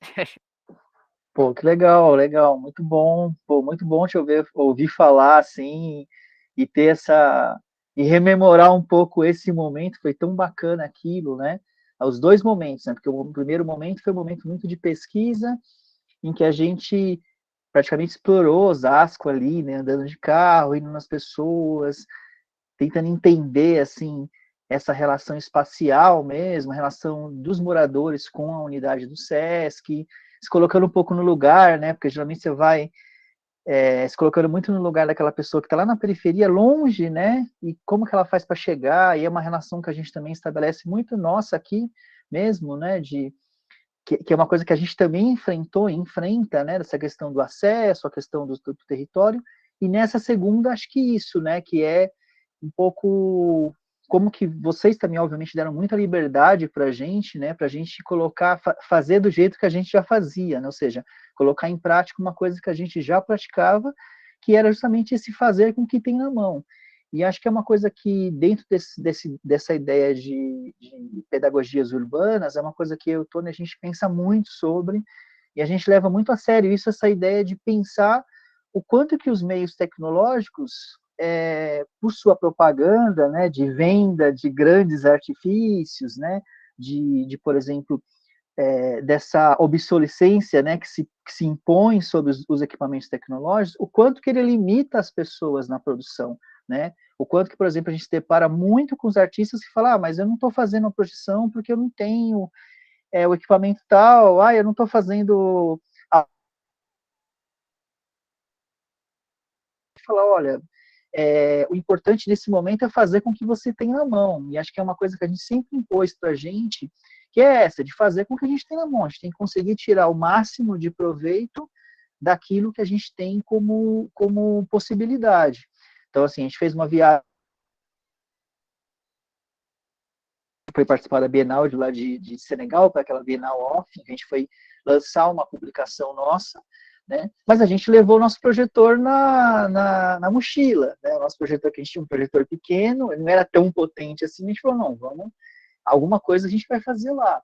E acabou que lá rolou uma coisa de muita intervenção, de coisas muito interessantes que rolaram, uma intervenção puxou a outra, E a gente fez esse questionamento do espaço, porque eu acho que é justamente isso. Talvez se a gente tivesse ficado muito na ideia só do que tinha se proposto naquela viagem, chegar, fazer a publicação, fazer o que a gente tinha que fazer e voltar, a gente teria voltado não sendo a gente. Então a gente foi lá e falou, não, vamos tentar fazer aqui o que a gente faz em São Paulo, né? Vamos tentar agir dessa forma. Então, é justamente isso, fazer com o que tem na mão, pensar no fato que a gente hoje está voltou bastante a ideia do faça você mesmo, né?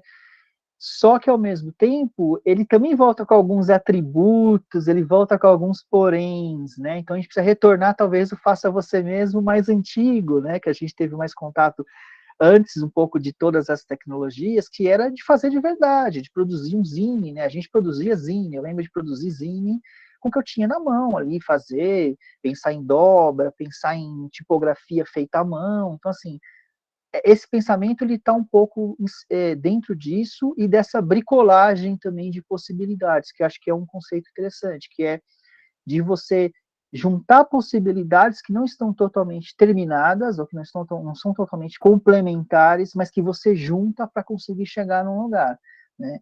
Conseguir chegar naquilo que você quer naquele momento, porque eu acho que também tem uma questão da experiência, e já que a gente também pensa muito na ideia da super experiência, né? Quando, na verdade, a gente tem uma experiência que está acontecendo agora, aqui, né? Nesse momento. Então, como que eu tiro proveito dela? Que eu acho que é um pouco dessas questões todas que o artista se debate o tempo todo, né? Como ele quer se ver, como ele quer ser visto. Então, assim, como se constrói ali naquele momento? Acho que isso é fundamental, assim, para a gente. Antônio, você pode complementar aí. Sendo bem rápido, assim, acho que essa coisa da metodologia, né, dos nomes, tal, é uma coisa que a gente sempre buscou fazer. Então, por exemplo, quando a gente ganhou o nosso primeiro edital, a gente fez um livro de artista chamado Ateliê Livre, e aí, deixa eu ver se eu consigo ter um foco aqui, deixa eu tentar chegar um pouco mais perto. Ó. É um livro chamado Ateliê Livre, e aí, nesse livro a gente vai falar um pouco de como construir um ateliê móvel. Então, a gente tem todo o desenho do projeto. Deixa eu só abaixar um pouquinho essa luz que eu estou aqui, só para vocês poderem ver melhor. Estamos vendo, Tony. Ah, legal. Ó, tá vendo? Então, esse aqui é um ateliê móvel que a gente fez. E aí, era um livro desse rolê de falar o que é um ateliê livre, todos os experimentos que a gente fazia, as exposições, né, um rolê. Nessa época a gente tinha uma pesquisa muito forte com ruína. Ó, esse aqui é o ateliê construído, era um carrão box, né? Então, nessa época a gente tinha muita produção com madeira, né? A gente produzia umas instalações que misturavam grafite, misturava madeira, era uma parada bem doida, assim. Eu gostava muito desse rolê.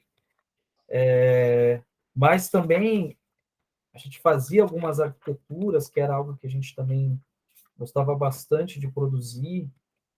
Então, umas arquiteturas provisórias, né? Esse livro aqui, esse aqui a gente ainda não tem a versão digital. Esse aqui é uma tiragem bem curta, e ele é todo encadernado à mão, ele foi todo feito à mão, o design é nosso, ele é feito, produzido à mão. Depois desse, aí a gente fez do segundo projeto, o Ateliê Livre Territórios em Trânsito. Então, isso aqui é 2010. Então, 2010, a gente já estava fazendo o próprio design, toda a produção, a tipografia, né? Toda a metodologia do que a gente está apresentando. Então, isso aqui são fotografias, foi uma exposição, a gente sempre gostou de estar na rua. Isso aqui foi uma exposição que a gente fez no túnel do metrô Clínicas. Foi uma das maiores intervenções fotográficas lá. Aí trabalhos com programação, 3D. Então, a gente foi documentando todo esse processo, né? Depois isso virou uma grande ocupação lá com várias instalações, aqui é Oswald de Andrade. Lá tem um café colombiano que está ativo agora, mas nessa época estava desativado, e a gente meio que reativou esse lugar. E aí tem muito a ver com o que o Flávio falou, de muitos lugares que a gente vai para ativar. Esse aqui é o pinball, é o trabalho que a gente apresentou lá no File. É um pinball todo feito de madeira. Tem as cabines, que as pessoas sentavam para jogar lá dentro, cabines como se fosse de fliperamas. E mais recentemente, nesse rolê do digital, a gente também começou a fazer as produções. Então, tem essa daqui que a gente fez em 2014, que é a Interexus. Aí aqui a gente vai falar do videomapping, do picho digital. Então, todos esses termos que a gente usa, a gente tem eles catalogados aqui, com ISBN, tudo formalzinho, né? E várias intervenções. A gente, esse aqui é um ateliê, outro ateliê móvel que a gente fez, esse aqui a gente fez para o Centro Cultural da Juventude. Então, a gente tem ainda essa pesquisa com madeira muito forte. Esse aqui é um outro trabalho que era uma estrutura sonora móvel, autônomo, que a gente fez dentro de um Hack Lab, no Sesc Pompeia. Aí aqui é uma exposição que a gente fez em Natal com a Laurita Salles. A Laurita Salles era uma professora, uma artista que vem da gravura, mas que fez uma transição para o digital. E hoje ela tem um festival chamado 10 Dimensões, lá em Natal, na Federal. E a gente levou esse trabalho para lá. E aí aqui tem esse outro rolê, com as projeções e dança. E aí isso aqui, por exemplo, de 2014 para cá, além de sair o livro e sai o documentário. Então tem um documentário dessa parada aqui, desse projeto. Então, se você olhar lá no nosso YouTube, tem a gente contando, falando dessas intervenções. Então, aqui é o Martin Luther King, que a gente apresentou aqui.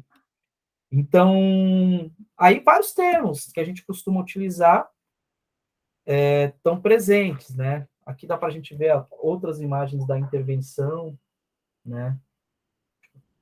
Deixa um pouquinho. Ó.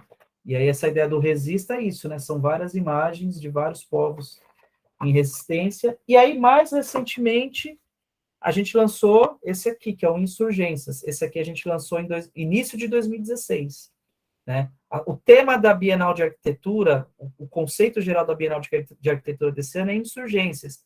A gente já estava falando de insurgências em 2016. A gente já tinha um livro lançado em 2016 para discutir apagamentos. Aqui a gente trouxe uma série de pessoas. Aqui tem textos nossos, mas aí nesse a gente fez uma organização. Aí aqui a gente trouxe o Antônio Eleilson Leite, que é um pesquisador de cidade, mais curador, mais focado no grafite. A gente trouxe a Lúcia Maciel, que é uma professora que foi minha orientadora no mestrado lá na ECA, que é uma pessoa da ciência da informação, que lida com tecnologia. Ela, inclusive, até o início desse ano, era diretora do Centro Universitário Maria Antônia. Tem o Aloysio Marino, que também é um pesquisador muito importante em cartografias e tudo mais. E aí, nesse livro, a gente tem as imagens das intervenções. Ele é um livro todo preto e branco, né? Todo design é feito pela gente e tal. Então, e são todas publicações. No caso, essa publicação e essa, a gente tem elas online. Eu posso depois compartilhar no e-mail com vocês, tá bom? Mas muito do que a gente tem feito vamos dizer assim, nas nossas produções, elas vão de encontro também. Não adianta eu falar, por exemplo, de memória, apagamento de memória, se a gente mesmo não faz a nossa própria documentação, né? Então, isso é uma preocupação que a gente tem. E a memória não é só a foto, não é só o vídeo, né? É o texto, é essas falas. Então, essas coisas a gente tem tido muita preocupação e a gente acredita que isso é uma das grandes possibilidades, um dos grandes saltos que a cultura digital permite para quem é artista hoje, de você poder contar a sua própria história. Porque antes de 2010, para você ter um documentário, você tinha que ter todo um aparato para fazer isso. Hoje, com o celular é possível, né? Então, são essas provocações também que a gente gosta de fazer. Porque, inclusive, os 2 primeiros livros, todas as fotos que a gente fez, foi com uma câmera de 1.3 megapixels. Então, eu imagino um pouco isso, né? Ó, recebendo uma mensagem aqui da Ana. Ó, vou atender a Cria aqui, fico na mão da Tiara. Tá bom, Ana, obrigado. Valeu. Obrigada, vou deixar vocês um pouco com a Tiara, porque eu preciso agora atender o outro lado da minha vida. Mas contem conosco, que for preciso. Obrigado. A gente não tem muito a oferecer, mas a gente tem uma estrutura até mais ou menos acadêmica que pode promover alguns encontros aí quando vocês necessitarem, o que vocês precisarem. Vocês trouxeram para nós muito disso que a Laura estava falando, e isso, para nós, quando a gente se adaptou ao digital, nós não éramos um grupo digital, nós nem pensávamos sobre o digital, mas a gente teve que se adaptar, muito por conta de várias coisas que vocês trouxeram aqui, e aí a minha preocupação sempre foi essa que vocês estão trazendo, né? Como que eu junto gambiarra e hackeamento para poder existir na universidade brasileira, porque o digital na universidade brasileira definitivamente, né, não é o lugar do avanço técnico, né? Nada disso. Inclusive, muitos cursos fecharam de arte e tecnologia por causa disso, né? Porque não tem qualquer tipo de amparo.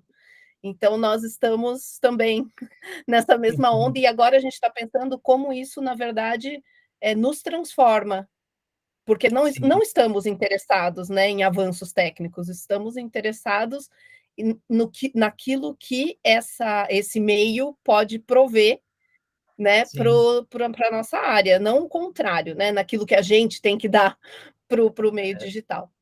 Mas já falei muito, o lugar é de vocês, eu deixo agora com a Tiara, e um agradecimento enorme. Depois, o que vocês precisarem também, inclusive certificados e atestados por terem dado essa palestra para nós, por favor, fiquem à vontade. Vai ser um prazer, brigadão. Também Ótimo. não sei, né? A gente fala bastante, não sei também se está todo mundo no limite dos cortes, se vocês também quiserem fazer uma pergunta de encerramento também para a gente estar... Eu acho que vai ter ainda uma pergunta. Sinto aqui que terá. Eu gosto. Estamos à disposição. Então, nos vemos, vamos nos falando. Obrigado, Ana. Eu vou pegar esse gancho já da Ana para primeiro agradecer a vocês, foi incrível, né, essa fala. Obrigado, Tiara. Acho que todo mundo do grupo, e também quem não é do grupo, agradecer a presença aqui, das pessoas que participaram, dedicaram seu tempo aqui. E foi muito, muito massa, muita coisa realmente ecoou, até como a Renata, que é uma das pessoas que fazem parte do grupo também, ela colocou aqui no chat, né, não sei se vocês viram, né, falando para ela que é de Brasília, pegou também, né, eu sou de São Paulo também, circulei muito na Zona Leste, da Tiradentes, então, que legal. Para mim, legal, eu já reconheço o que vocês estão falando, mas até para quem é em outros contextos, Brasil é Brasil, né? A gente tem identificação ali com essas questões do território, mas principalmente para a gente, não vou ficar repetindo também, né? A Ana já falou muito bem, ecoou muito essas questões em torno do digital, não pelo digital, não pela técnica, mas por esses cruzamentos, né? Os cruzamentos do que o digital proporciona em relação a outros debates, né? A outras formas de circulação, outras formas de trazer. Mas, enfim, eu não vou colocar uma pergunta, porque eu queria muito que as pessoas que estão aqui, que não são do grupo, pudessem ter essa oportunidade, e eu sei que a gente já está, né, com um tempo bastante avançado, mas é isso, quando é bom a gente passa mesmo, não tem problema. Mas aí eu vi que a Isabela levantou a mão aqui, então se tiver mais alguém com alguma questão, a gente coloca, mas fica também o convite para mais conversas, o espaço está sempre à disposição para a gente poder trocar. O pessoal da Academia de Curadoria realiza também outro formato, né, de encontro. Essa é a primeira vez que a gente faz o seminário no Google Meet. Não sei se falaram para vocês, né, Flávio? Falou. Sim, não, avisaram. E a gente fazia no YouTube, então não tinha essa interação de que a pessoa pode falar, né, só digitando e daí, né, filtrando ali as perguntas. Então, para a gente está sendo uma experiência também bacana essa roda de conversa. Mas a academia tem também a roda de conversa, que são as conversas replicantes. A gente já tem uma edição agora para junho, que a gente vai debater mais a curadoria. Então, não vai ser só a curadoria no digital, a curadoria como um todo. Ficam todos convidados aí a participar com a gente. Mas eu vou abrir para a Isabela, para a gente encerrar com uma pergunta, né, de quem veio aqui se dispôs a conversar também. Legal. Com sem microfone, Isabela. Acho que você precisa abrir o microfone, Isa, acho que tá. A gente não está te ouvindo. Ainda não. Ainda não chegou. Ainda não. Quer mandar por texto, de repente?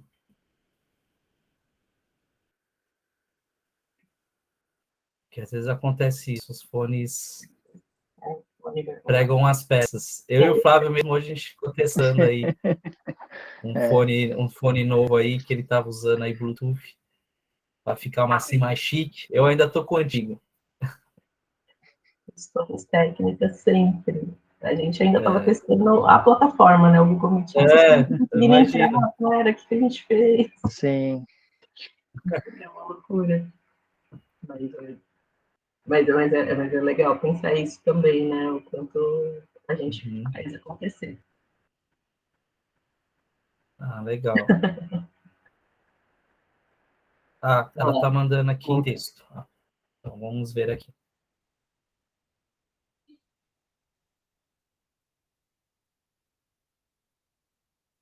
Obrigado aí pelas refs aí.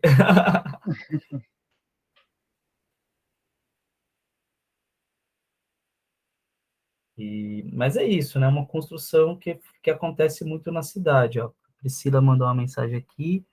Ó, só agradecer pela generosidade. Pô, obrigado. A gente agradece aí pelo tempo, pela escuta, né?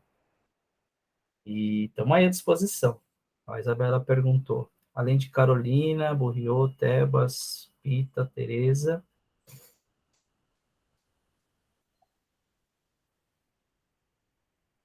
De quem mais vocês pegam de referência, né? Quer falar? Quer começar essa, Flávio? Pode falar, complemento. Tá. Pode falar. É bem engraçado isso, porque a gente, na nossa produção, as referências elas são bem amplas, né?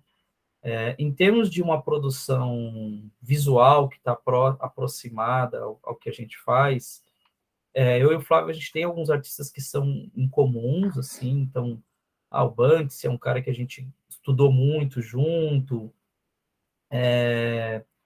o Tom Sachs é um cara que a gente estudou bastante, a Jenny Roser é uma artista que a gente gosta, o Joseph Beuys também estudamos bastante. Aqui no Brasil, Hélio Oiticica é uma referência bem importante para a gente nessa discussão de produção, Lígia Clark, Lígia Pape, mas aí a gente tem também uma outra construção que, na realidade, que vai para além dessa discussão de arte e tal, tradicional.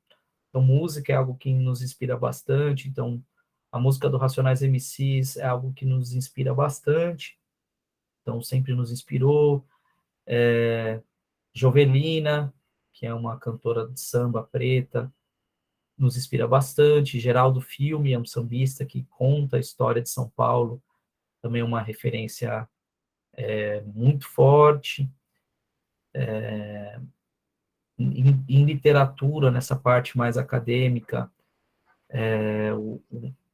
o James Halston eu usei bastante, Canclini para mim é a base da minha pesquisa de mestrado, é a produção do Nestor Garcia Canclini.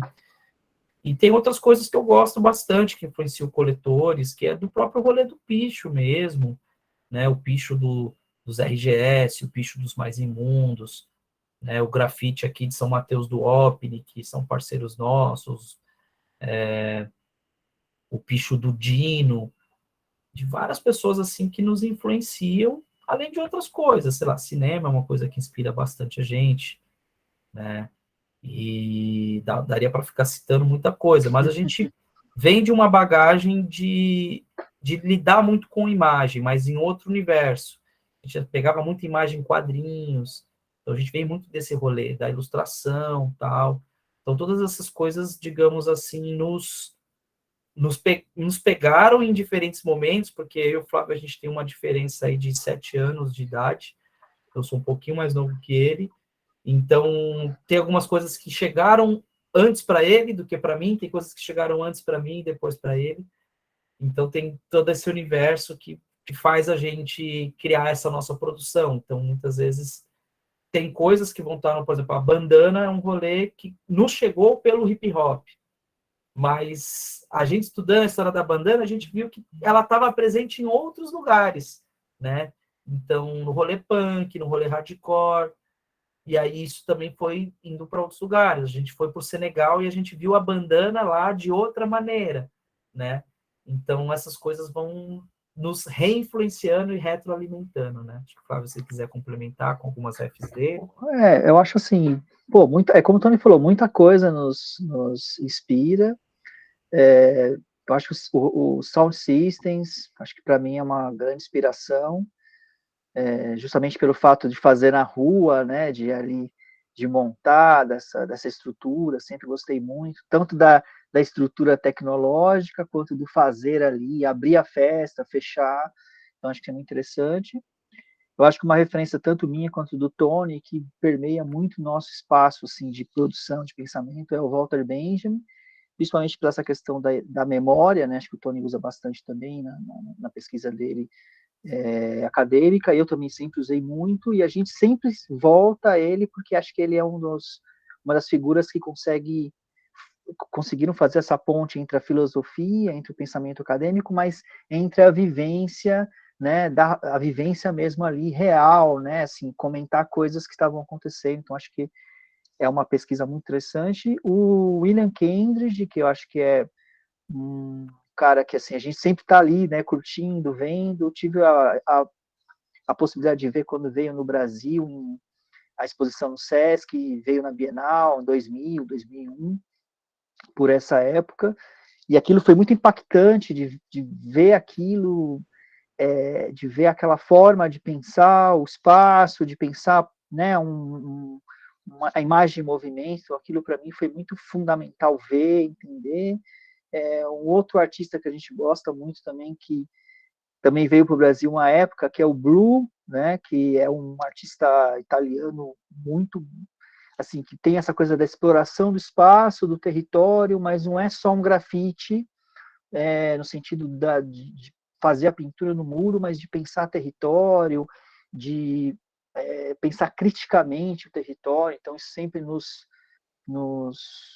inspirou bastante na forma, um modo mais, que a gente chama mais roots, né? Ou seja, ele não é um cara que fica estudando várias possibilidades, mas é o cara que vai lá e faz. E uma série de outros que a gente, é difícil até lembrar muito, mas acho que o Racionais, então, é uma referência muito forte, assim, até por conta dessa experiência mesmo de processo, de pensar, de ser crítico, né, de usar que eu acho que é fundamental, assim, de usar de um meio, né, no caso eles usam a música, o rap, para falar de coisas do cotidiano. E, por exemplo, uma coisa que quando a gente se conheceu, acho que era uma coisa muito legal, que era assim, o que é a arte, né, para você? Acho que a arte é esse meio que a gente vai ter de falar o que a gente pensa, de questionar o que a gente quer questionar, quer dizer, esse veículo, sabe? Ele usa isso como veículo. Não é só as coisas que estão em volta, mas é esse veículo de informação, de debate, de questionamento, né? E também de motivação para festejar, para curtir. Então, sim, são muitas referências, mas acho que essas são muito fundamentais, assim.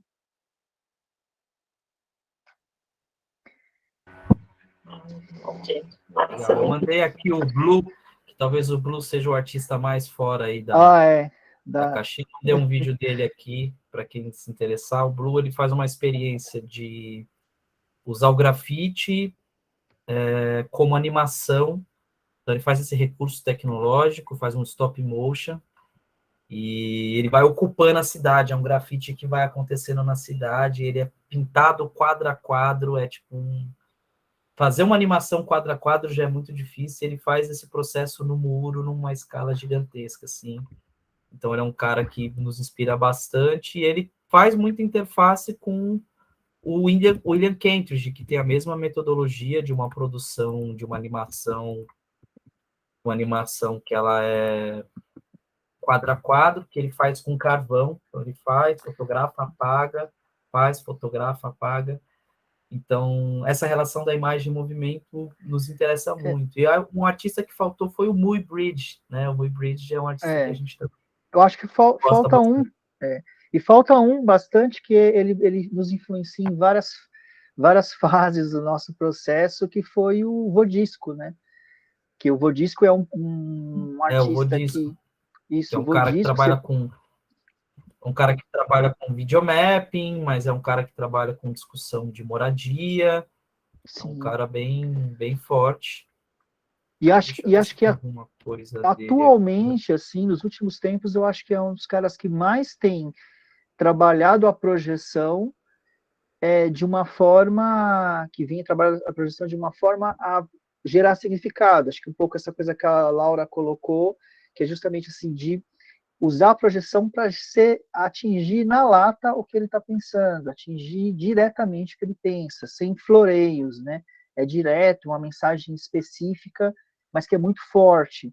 E aí, ele tem, além desse trabalho, ele tem um trabalho de pensar o meio social, de pensar uma pedagogia urbana também. Então, ele veio para o Brasil e propôs aqui uma coisa que foi muito impactante para mim, na época, que era... Ele pensou uma série de veículos que podiam ser usados pelos catadores de papel, de reciclável, né? Então, assim, pensou moradias para as pessoas. Então, onde ele está pensando soluções para o nomadismo urbano, que também nos interessou bastante. Mas é um artista muito referência, assim, justamente desse fazer, assim, de ser muito direto naquilo que faz, muito específico e muito contundente. Acho que é importantíssimo, assim, para a gente pensar mesmo, para entrar um pouco nesses meandros dos trabalhos, né? Uhum. E é isso, ó, deixei aqui os links, tem o link do Christophe Vodisco, tudo uma pesquisa geral do Google, que aí você abre a imagem que mais te chamar a atenção, você pega, mas dá para ver essa produção dele, e também da Jenny Hoser, que também é uma artista, ambos são artistas que estão em produção atuais, são de duas gerações anteriores à minha, de uma geração anterior à do Flávio, mas é uma galera que está com uma produção que tem tudo a ver com o que a gente está fazendo, porque é isso, aqui no Brasil, a gente tem uma forma muito própria de fazer as coisas, né? Então, a gente vê e reproduz, né? Tem esse costume, isso está pegando lá fora, a gente reproduz isso aqui.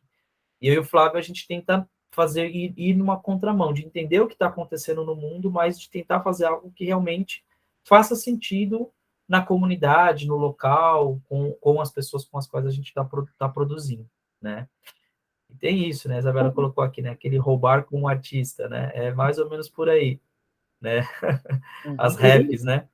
E acho que não tinha maneira melhor para a gente terminar do que essa pronta. Porque é muito generosa compartilhar as referências. É isso, e a gente está à disposição. Eu não sei se vocês pegaram lá, tem o nosso e-mail, vou deixar aqui novamente, quem não pegou naquela hora. Então, quem quiser pode mandar um e-mail para a gente, ou se sentir à vontade, quiser mandar um direct lá no nosso Instagram, que é, deixa eu ver se eu coloco aqui já o link também, Coletivo Coletores Instagram. A gente divulgou também nas nossas redes, quem chegou por lá também pela Academia de Curadoria e Conta. Então, aqui tem o nosso Instagram. Tem as portas abertas aí para conversa, né? Continuar aí a troca. Muito obrigada. Foi muito massa. A gente agradece. E a gente segue construindo junto. Tamo junto. Tamo junto. É isso. Bom, valeu. Muito obrigada. Muito obrigado aí para todo mundo que ficou até o final aí. Estamos à disposição. Qualquer novidade, é só dar um grito aí que a gente está à disposição. E essa fala também, a gente está gravada, a gente vai disponibilizar depois. Então, quem, de repente, os amigos não puderam ver, compartilha, que a gente vai deixar disponível na página do YouTube, tá bom? Tá ótimo, demais. Obrigadão, então. Valeu. Tchau, tchau. Boa noite a todos. Valeu, gente. Muito obrigado.